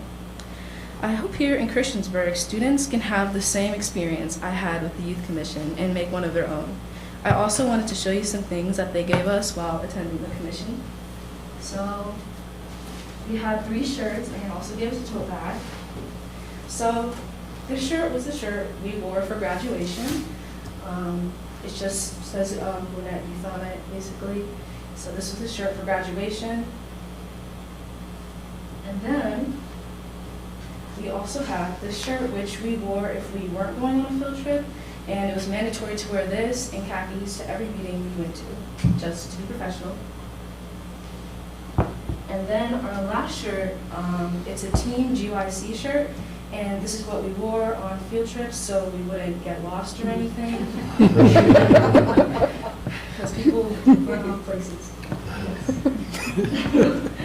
And then we have this GYC tote bag, and I still use this. So yeah, that's what everything that we have. Also, this notebook. Yeah. But thank you guys so much for this opportunity, for this internship. It means so much to me, and I'm so happy you guys want me to take on this role. I want to create change here in Christiansburg, and I think by making this organization, change will come. I look forward to working with you guys. Does anyone have any questions? So every 1, 2, 3, 4, 5, 6, 7. So it was like 9 or 10 different times you went and joined them for this, right? Yes. And then that was what, like 2 or 3 months? Yes. So it was a summer program, right? It was a summer program, yes. Okay. What are your expectations as far as coming to do anything with us? Like, what does that look like for you and your schedule, and what do you expect to get out of it? So you mean when, like, if I came here and Yes. tried to make a commission here, like whatever I want to happen for that commission? Okay, so there's a few things I would like to change about the commission. I don't want it to be just a summer program. I want it to stretch across the year. And I want, because in the program, it was only for sophomores to seniors, I want to expand it to freshmen too, because I think that would be much better and everyone would get an opportunity in this. And my expectations for this, it doesn't have to be exactly the same at all. We can make it ours, we can make it our commission. And I just hope that everything goes well. If this commission worked here, and maybe we could like do some in-school things with the commission, you know, have a little talk about it in our schools, Christiansburg High School and stuff, and other high schools like Blacksburg. And yeah, I just hope it goes well. Yeah. How many students were joining when you did your summer internship? So there was about 20 students, and there's an application process you have to go to. And for my class, there was about 300 people who applied. So you pick. Yeah. What was the population of Population population of the place? In Gwinnett County? Yeah. Or the school? The school? Was it the county that did this or the school? Yes, it was the county. So the county, any schools in that county can apply. And yeah, that's how it went. And then they picked 20 out of 300. That's how many they got. Do you happen to remember what was the population of the county? I don't, but it's probably over 2,000. I don't know. Gwinnett's pretty large. It's bigger than that. Yeah, Yeah. Gwinnett's quite a bit bigger than. Because Montgomery County is 100,000 people, so. Yeah. Oh, okay. Yeah, That works. it's pretty large. Yeah. So with the conversation with the commission, are we thinking of this program being the 8-month, or not 8-month, 8-week-long program? Or is this a one student first to see? Because I missed the Yeah. first conversation. So that's a great question. So, so the thought is that, that this would really be a September to May. So Dominique had a really amazing experience where she was exposed to a lot of different opportunities down in Gwinnett, and what we would offer here would be different, which is actual like engagement with the planning commission, to come to our meetings, to possibly meet with town staff and possibly shadow and possibly meet with planning commissioners, and if town council was willing to meet with them. And so her experience got me thinking about how we could craft this and make it work for Christiansburg. And so it would be a different experience, and Dominique and I have talked about that. But I wanted her to share a little bit about what they did, because I think there are some really creative ways that we could potentially collaborate with other potential parts of Christiansburg rather than just planning commission. And I think, as I shared before, her and I talked about that this would be the first year, and so we would share kind of what we want this experience to look like as a planning commission, what we have to offer her, and then also what she would maybe help us craft that would be relevant and helpful for high school students, and that potentially over the years we could slowly expand the process, expand the experience. And I said, I would love to give swag. I don't know that we have the finances right now to give some beautiful swag. I believe the Gwinnett Youth Commission had been established for quite a few years. Dominique, I think, based on our conversation. So I think what they did was exciting. It was a summer opportunity, but I think that there's potential of something we could take down the road over years of development. And really the hope is talk to Dominique, kind of collaborate on what we can make this experience look like, and then also having then a pipeline to our high school students. She could then connect and encourage individuals to also potentially participate in this. So I shared something with Will. So really for me, this was a dialogue that I wanted to get y'all's thoughts on. So I put a few ideas together that I put in that email. And then I wanted your thoughts on it, and then I also wanted to see if there's things that Dominique wanted to add to it. So I really wanted it to be a conversation about how we could craft this based on how we function as a town. Will, is there anything you want to share about that? It's in, there you go. No, I would just, echo and, Thank you. I was like, I can't believe that. happy to I guess have. my question too is this something that maybe we should also talk to the county and see if they want to get on board, because they're the ones that got more money, they got more resources, they got cooler places to go to. I guess my thought is start small and then build. I don't know, what do you think? Yeah, I mean, I really think the idea of this being kind of baby steps, and having Dominique, who's had the experience with a much more established program, really could be an asset. You know, I think as we've talked before, it's. Because this sounds like the ICE thing, you know, or not the ICE, what's the name of the one that we do, ACC? Right, yeah. Or whatever, which, Yeah. have you heard about that program at all? No, what is that? Okay, so ACE is, am I saying it correctly? Yeah, that's how you say it, ACC. I'm looking at Bill, I'm not familiar with what you're referencing. Okay, so that group is, we got money that we're able to provide to students through a sponsorship through the town and the county and Blacksburg, and that's a place where a lot of these students that come and volunteer, they're required to do, I may be wrong about the amount of, isn't it 40 hours per year or 80 hours? I'm not sure, but Something like that, and then you volunteered in different departments, like you can get with the rescue squad, the police department, the Rex department. During the Jill's Body Camp, which we did this summer, we didn't do a Jill's Body Camp for special needs children because of COVID-19, but we did care packages. And we used some of these students that were part of this program to help us with those packages and things like that. They, I don't know, Will, don't you have some of them coming over here to help in town hall? if we do, I don't interact with them, but. And here's what I'll say, Jordan, I would love to learn more about that, because I think anything that we can get like our students connected to, my thought here is, and I think you should share that with Dominique, because I think if it's something she's interested in being involved in, she should, but my thought here is sustainability. I think that we could start and dream really big right now, but the reality is, I think it's important that something is sustainable, and there's a few pieces that are sustainable that I think are really important. One, I'm really passionate, interested in this, but I may not be on the Plan Commission for the next decade or 2 decades, right? So I think it's something that the Plan Commission needs to be invested in.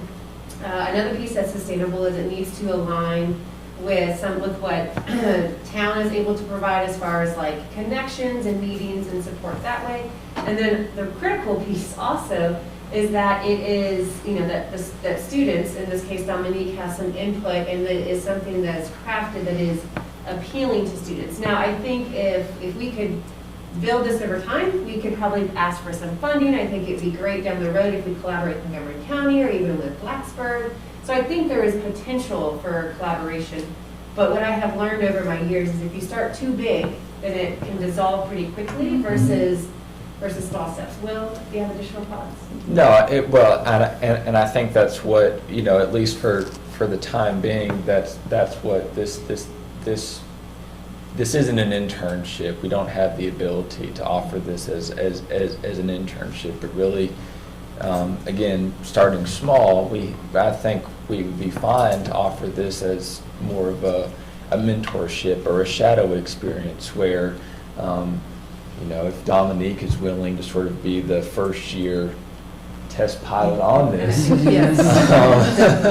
So that it's not, so that there's value both ways, so that the student, is getting something out of, being there.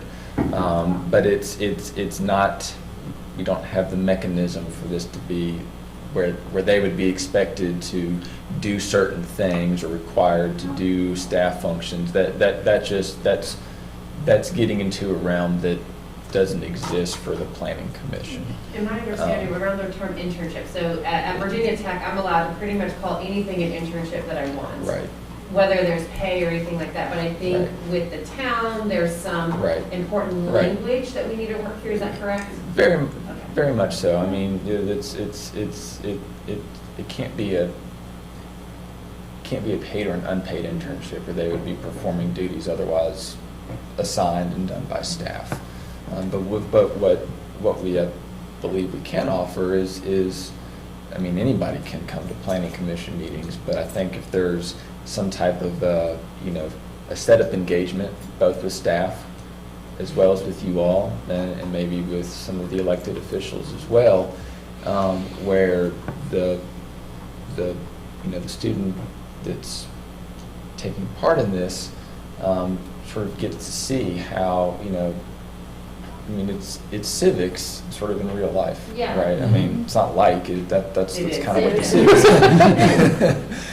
is. So you have one elected official, as well as 9 other residents of Christiansburg sitting on a planning commission and interacting with land use decisions, interacting with development requests, and so seeing that engagement and seeing the role that staff plays as well.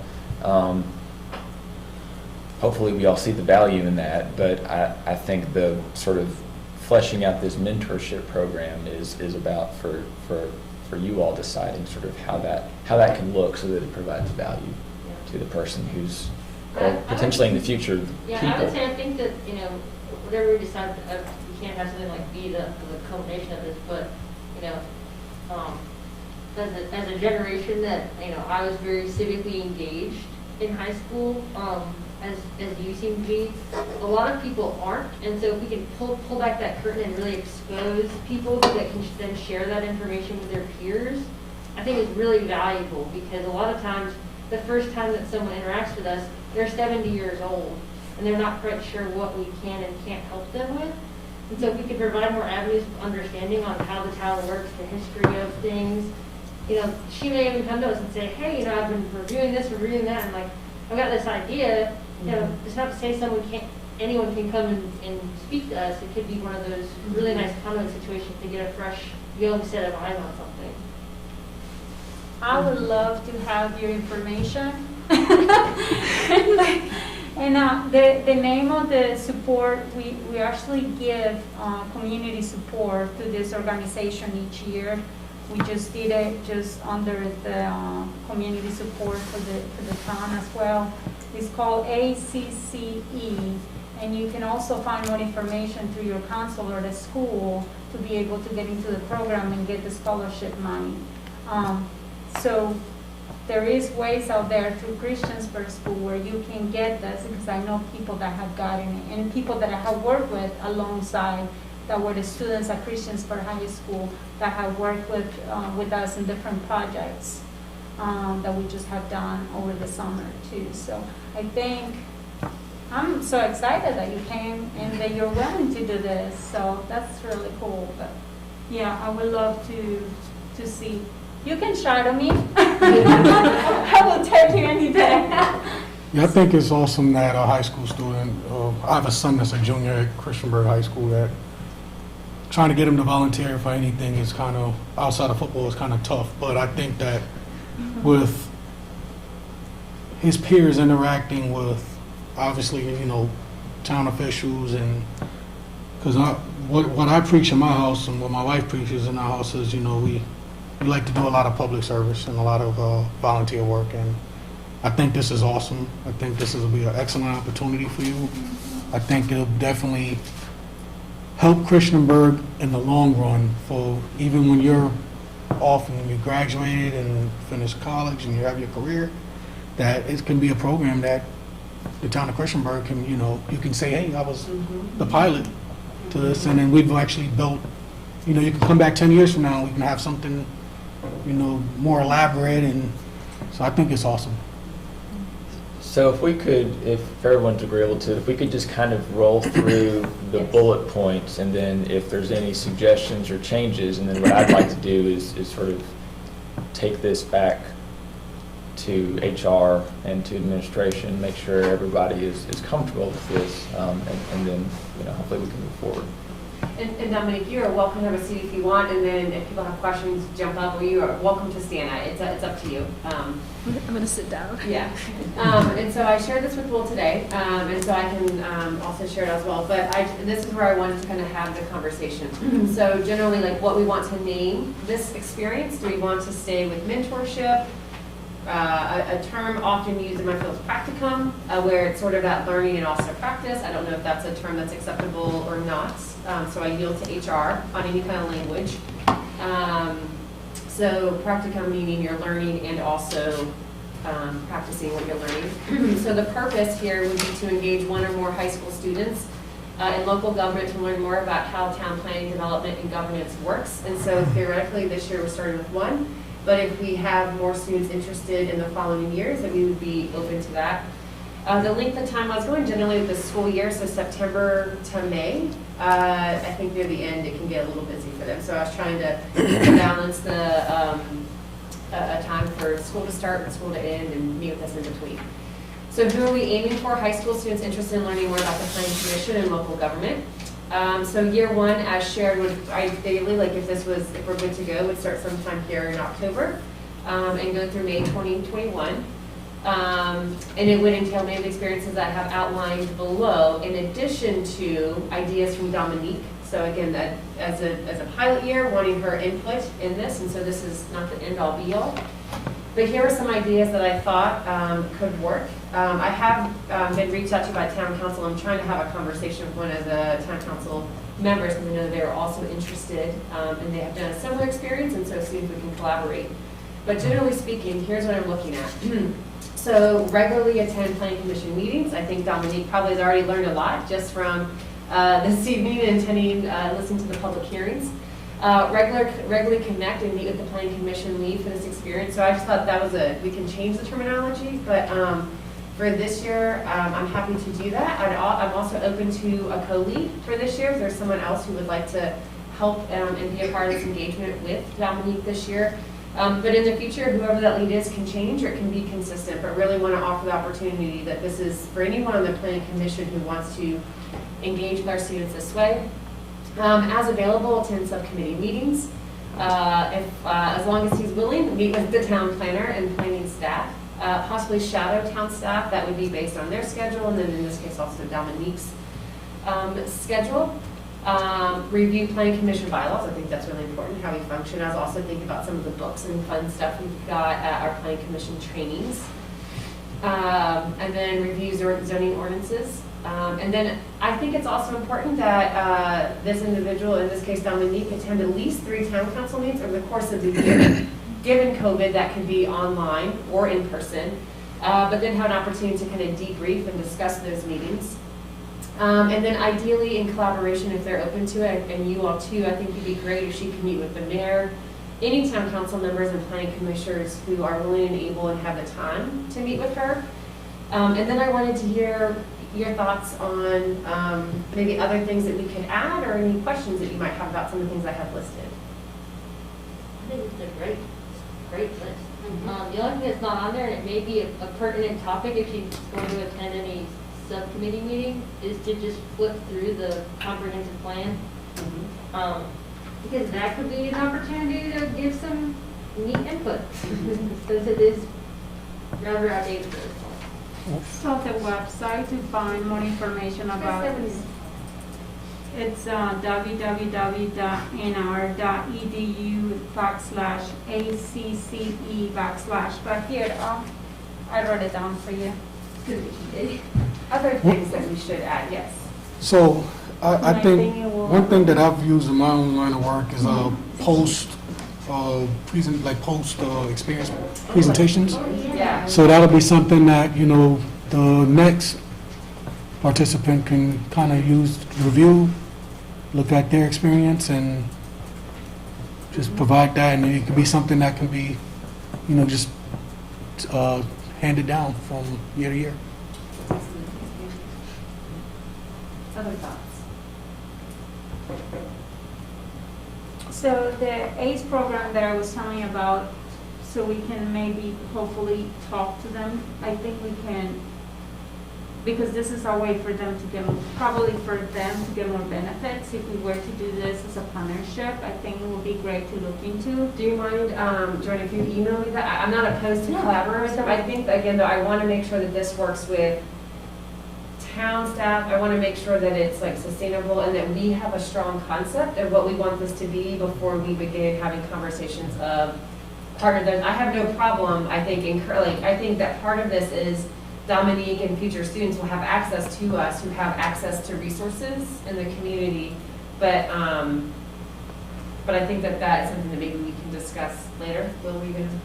Yeah, I just think we want to be careful that we're not overselling something that we're Yeah. But, I mean, certainly the benefit, if this can grow into something else, obviously, but I think it's something, Joanne, if you want to talk with them offline about, and maybe just share with them something that we're working on, but we're still in the very kind of beginning year with it, and, but as we develop with Dominique what it looks like, maybe then like potentially next year we could have a conversation about how we can collaborate or kind of what they do. No, I guess my idea was, I love what you're trying to do, and I'm so excited that you came over, because this is awesome. Like, your idea was great, it's right on it.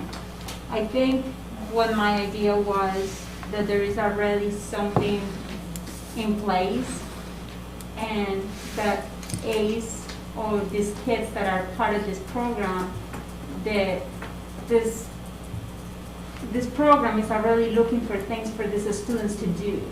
So I think if we were to talk to them, and I can probably communicate with them this week, trying to find out if that's something that you guys will be interested in. I guess we can both, I'm talking out of, but I guess my idea would be, let's talk to them and see if we can work together, because we can provide the hours, the volunteer hours.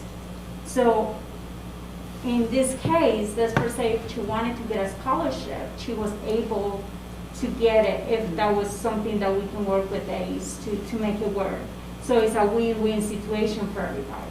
Meaning her role serving in this planning commission mentorship experience. Yeah, exactly. Oh, and I think that, again, since I don't know anything about it, I don't know if anyone else here knows about, I think it's just something that we would want to look into before we said that for sure we're going to do a partnership where this qualifies or things like that. So I think I just want to have more information, and I also just want to make sure being in alignment with town. So that's my other big piece to it. So I want to make sure that whatever we're going to agree is fitting with what Will and the town is able to provide and HR is able to be comfortable with. I don't mean to say HR over and over again, I just. I work with HR every day, so I'm good. I love HR, they're nice people. Do everything right on the front end, you have smooth sailing for the rest. I have one additional suggestion. It may be more of a long-term goal. But I remember when I was a new commissioner, we had gone to the regional commission and they did kind of like a mock session with us. And so maybe that's something that could be a part of the experience too, is like a mock session where they get to be, like, take all that they've learned and be the commissioner and try to like make some decision based on some kind of exercise or something, or present it to classmates and work through that. I mean, that's a lofty end goal, but I thought that would be cool.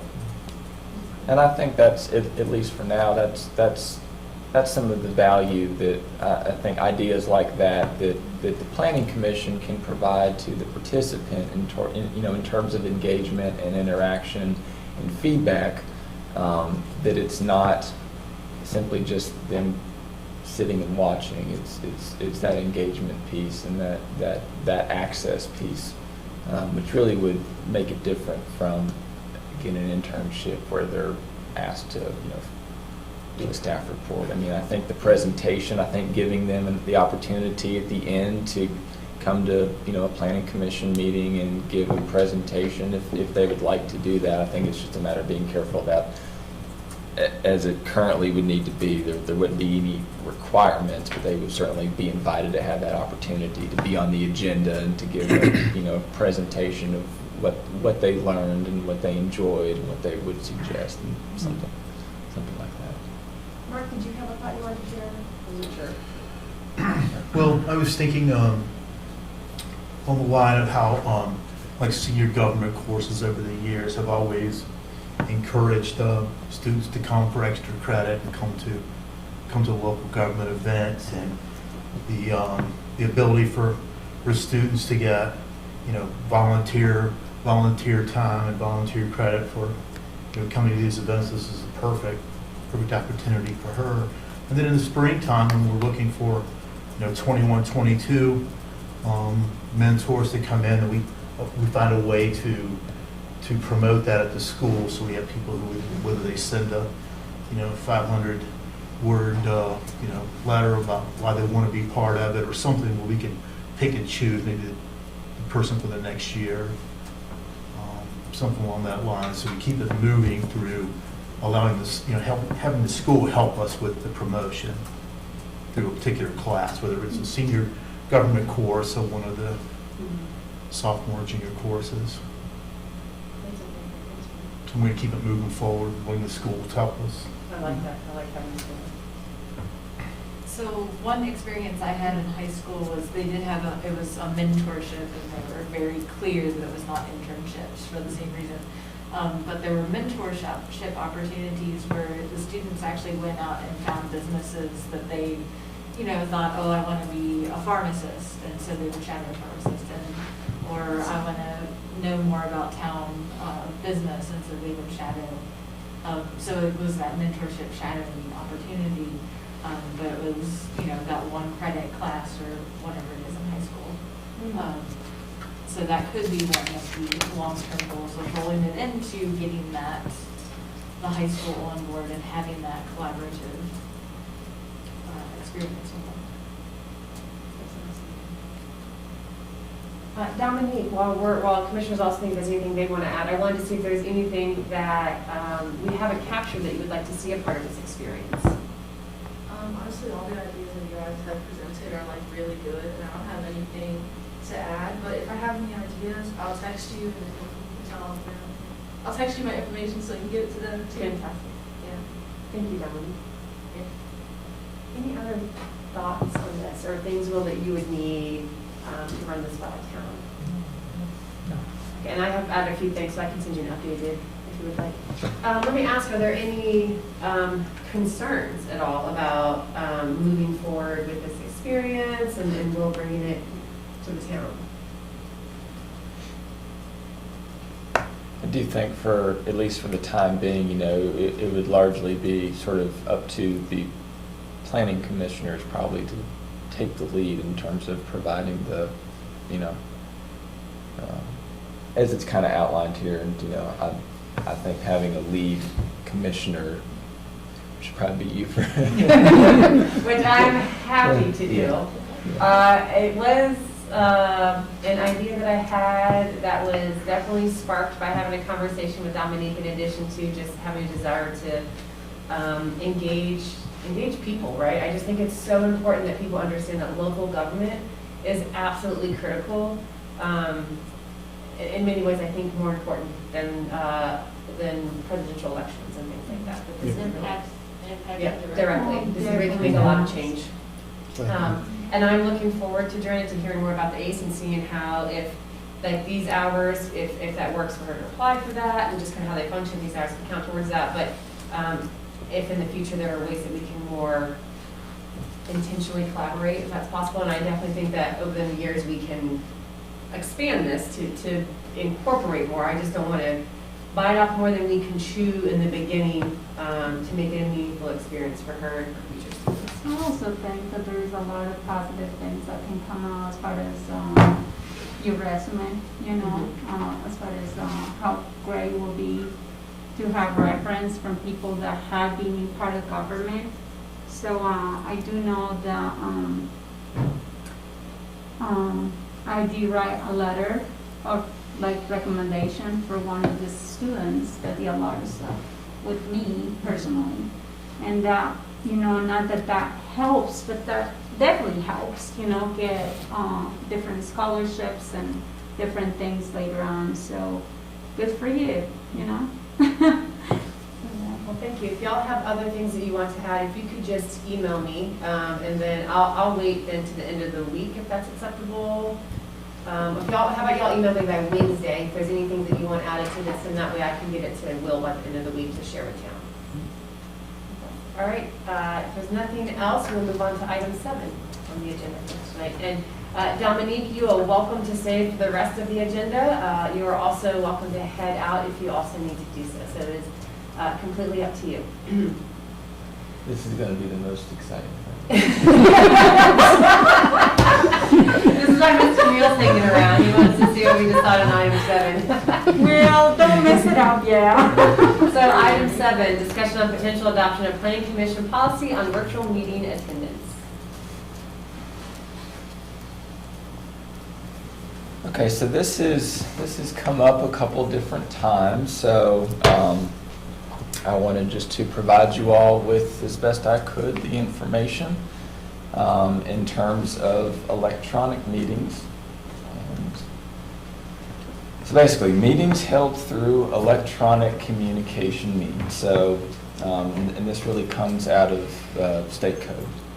There are public bodies, which does include the Planning Commission. The Planning Commission is a public body, may hold meetings, or individual members may participate through electronic communication under specific circumstances as outlined in Virginia Code. I won't read this every single time. I'm just going to refer to it as A1 and A3 later on, but this is Virginia Code 2.2-3708.2. So for local public bodies, including the Planning Commission, A1 allows for individual participants to do electronic communication for either medical reasons or for personal reasons. A3 permits electronic meetings during a state of emergency. So for A3, which does allow for electronic meetings during a state of emergency, currently because of COVID-19, we are under a state of emergency that has been declared and is ongoing. Town Council has adopted a continuity of government ordinance, and over the spring and kind of into the early summer, they did hold virtual town council meetings pursuant to these provisions. Planning Commission has not done that, and we're really currently not considering doing that. That's not what the rest of sort of this presentation is focused on, but this is really the state section that has allowed, for instance, council to meet electronically, the entire body to be there electronically. Now, A1 allows for participation by individual members. So it allows for individual members to either video in or call in, either for temporary or permanent disability or other medical condition, or also for a personal matter. For reasons of a personal matter is limited to 2 meetings per calendar year.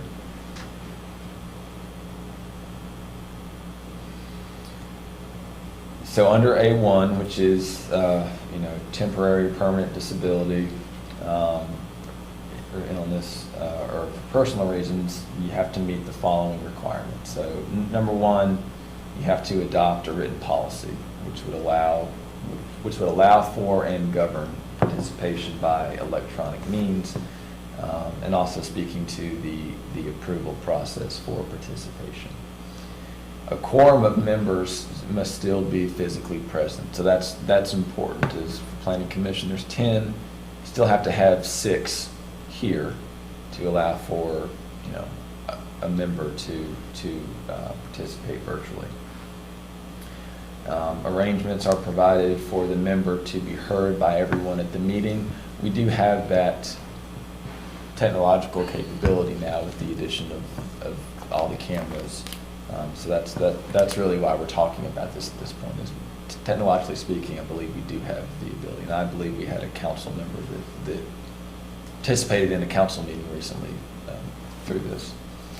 The minutes do need to record the location of the virtual participant, and they need to document if the member participated electronically for a medical reason. If it's for a medical reason, you don't have to provide the specifics of the medical reason. Or if it's cited for a personal matter, it does need to be specific as to the nature of the personal matter. If participation is denied, then the minutes shall specify why the request violates the adopted written policy. And also that the policy needs to be and shall be applied uniformly and without regard to member identity or the items being considered at the meeting. So essentially, if Planning Commission were to have a written policy in place and a request were to be made, the quorum of the members present would need to take action to either allow them or to not allow them to participate virtually. And if a member objected, then it would need to be cited as to why they were objecting. It really should be because it doesn't match either the written policy or Code of Virginia. So, you all, if you'd like to consider this, you do have the ability to allow individual members to participate.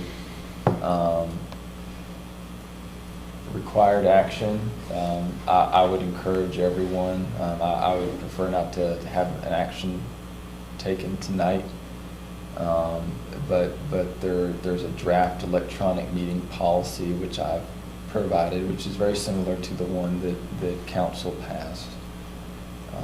And then the bylaws, really, which is the governing document for how Planning Commission operates. You all would need to, if you chose to, you would need to elect to amend those, to adopt and to incorporate this electronic meeting policy. A 2/3 majority of members is required to amend the Planning Commission bylaws, so it's a little bit more than the majority. We do not have, two members aren't present here. I would, again, it's, at least from my perspective, I think that particularly with, if we do have members who are, for any number of reasons, but particularly now with COVID, there may be situations arise where members need to quarantine or are having to quarantine or for whatever number of reasons, and we do have the technology to allow members to participate. It is it's a serious matter. It would involve additional input and staff resources to pull this off, so it's not something that I would particularly, it would be hard to accommodate all the time, so that's why I would just ask that you all really review the meeting policy and talk about it before deciding whether or not this is something that you'd like to pursue. But I've provided the draft policy as well as the bylaws, and I think I can't remember if I stuck the policy in the bylaws or not, but anyway. Was it under the agenda? I don't know. I think it was in the agenda packet. Oh, okay, that's where I saw, because I have seen it with the town council stuff. Yeah. Well, is it possible, if we were to adopt something like that, is it possible to amend our own language so that that type of virtual attendance for, personal or sick reason would only be in play if we were in a state of emergency, or is that kind of a separate? We're in a state of emergency right now, but there's two different ones. There's one that allows you to have an entirely virtual meeting as if you were in the presence of this building, and then there's the 2/3 majority in the building, but people attending virtually. And I'm asking if people are asking to attend virtually, can we put a stipulation on it that we have to be in some kind of state of emergency, so that it's really ensuring that people can participate who are maybe in quarantine or isolation, but doesn't allow for just at-will participation from home, because that's where I'm kind of at. I don't know. I'll have to check. So it's essentially asking if sort of we could, if Planning Commission could make their written policy essentially more stringent than essentially add that additional caveat that there be a declared state of emergency. I'll have to check on that. My concern with doing that would just be if the state of emergency does let up, but we're still dealing with COVID. Then I do not feel as though that is going to be the case. I guess my question is, if it's limited to 2 a year, does it matter if we're in a state of emergency or not? If the technology is still in existence? I think it matters, doesn't it? Because it's a 6-month, for town council, it's a 6-month thing, and then it gets renewed after 6 months. So I don't know, I guess that would be, the same things will apply to us, correct? As far as the policy that we did for town council, that was only good for up to 6 months, and then when if we're still in a state of emergency in another 6 months, I thought that that was to be extended for whatever amount of time that was gonna. I'll have to check on that. I thought my understanding was that applied to,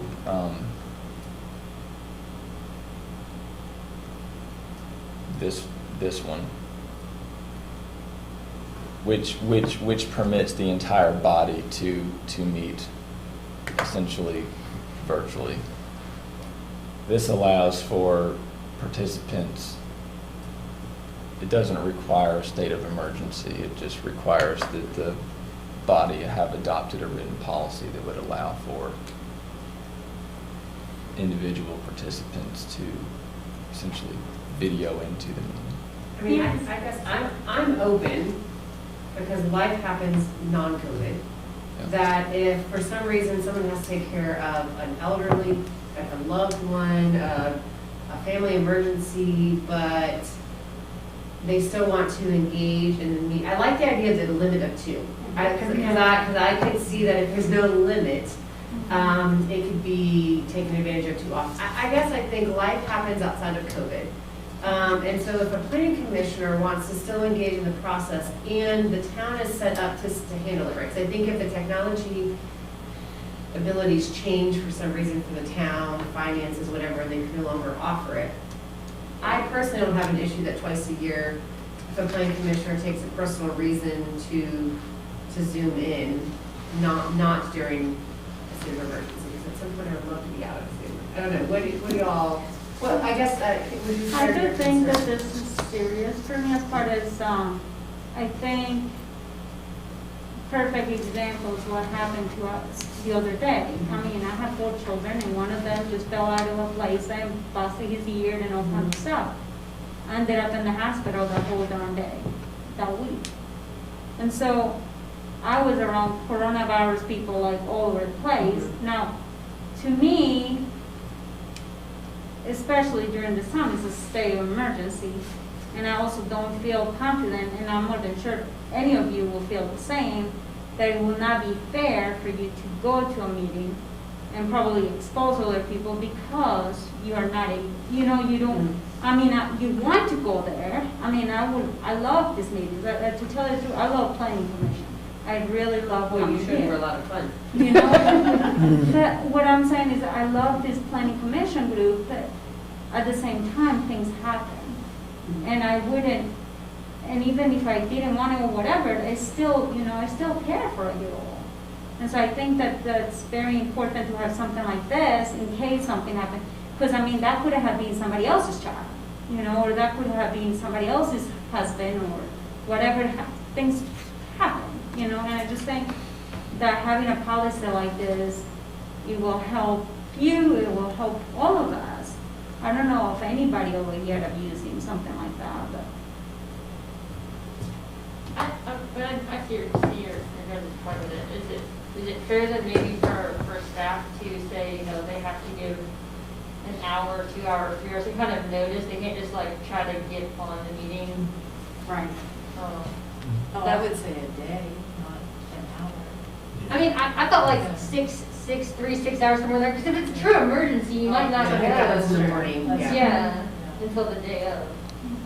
I mean, we'll call, usually tries to call everybody, but, is that a sufficient enough amount of time? I don't know. So that's something else I can sort of follow up with is can this policy not simply, can we add a longer notice period beyond maybe just by the day of the meeting?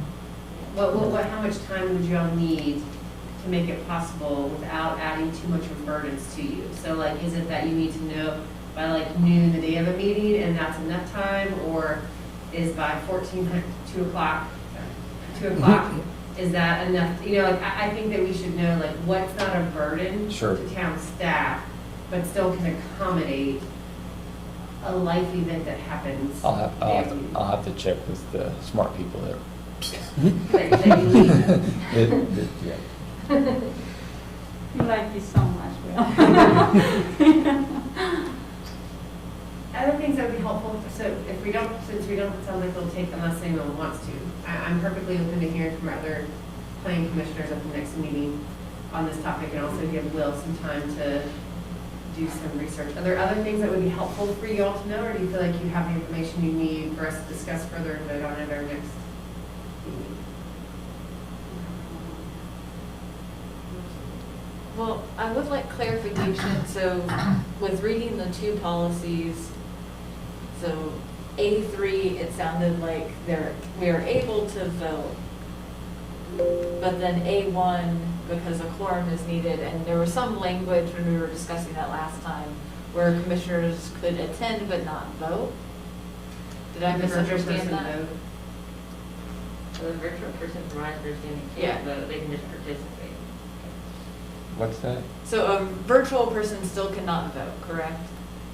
I believe they can. Yeah, they Okay, can. I can vote. Okay, so just a clarification. Yeah. They don't- Clarification on that. Yeah, I mean, I can confirm that for you, but I believe they can vote. Now, they don't get to, they don't get to,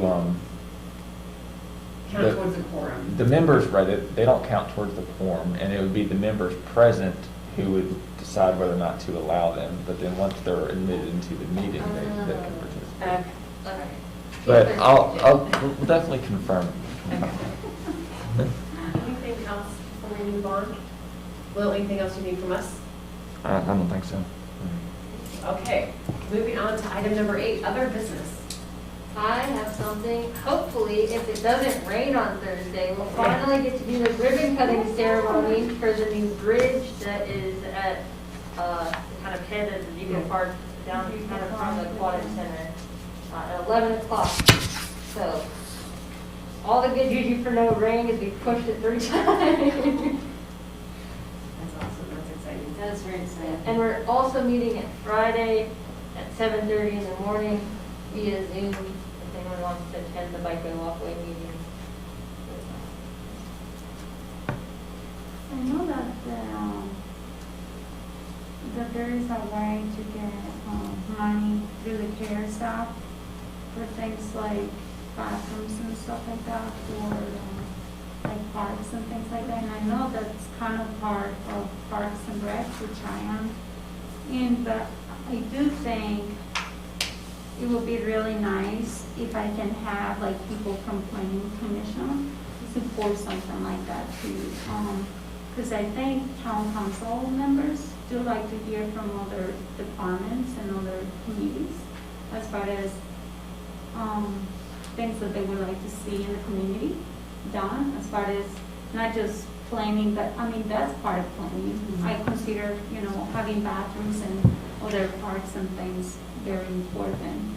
So mostly during a time like this, like coronavirus time, they, just like you were talking about having a shelter place, it's also nice to have a bathroom to go to, mostly since restaurants are closed down, the majority of them are shut down for bathrooms and places where you can take your kids and wash your hands, and hopefully will be a sink that doesn't have to be, can be automatic.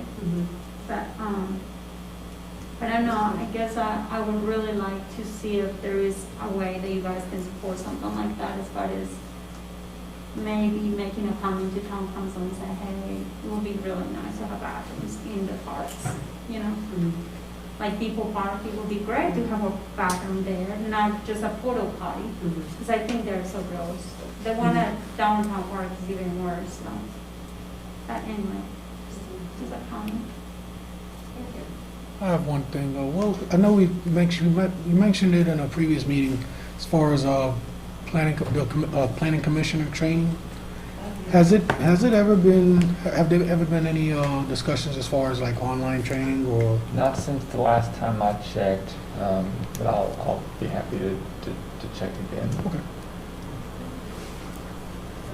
Absolutely. Not gonna lie, if it was really cheap or free, I think it would also be a really cool thing for the students to experience. And if there was an online, like, discounted or practically free, it can bring a lot. You could probably talk with the faculty member that did it to see, because I mean, I think the part that's like the paying piece of it is probably a lot to do with like the certification. And so even if it's just them kind of being a part and participating. Yeah, doing an auditing kind of thing. Yeah, and it could be good for VCU too, because like the program is through them. And so they might be able or willing to support it in some other way. Some excellent ideas. Thank you. Anything else? Will, anything? At the last meeting, the question of maintenance to the pump station had been brought up with the one request. I just want to let you know the town staff is looking into that, and we will provide that information to the gentleman that raised those questions. All right, if there's nothing else, that adjourns our meeting for the evening. Thank you, have a great night.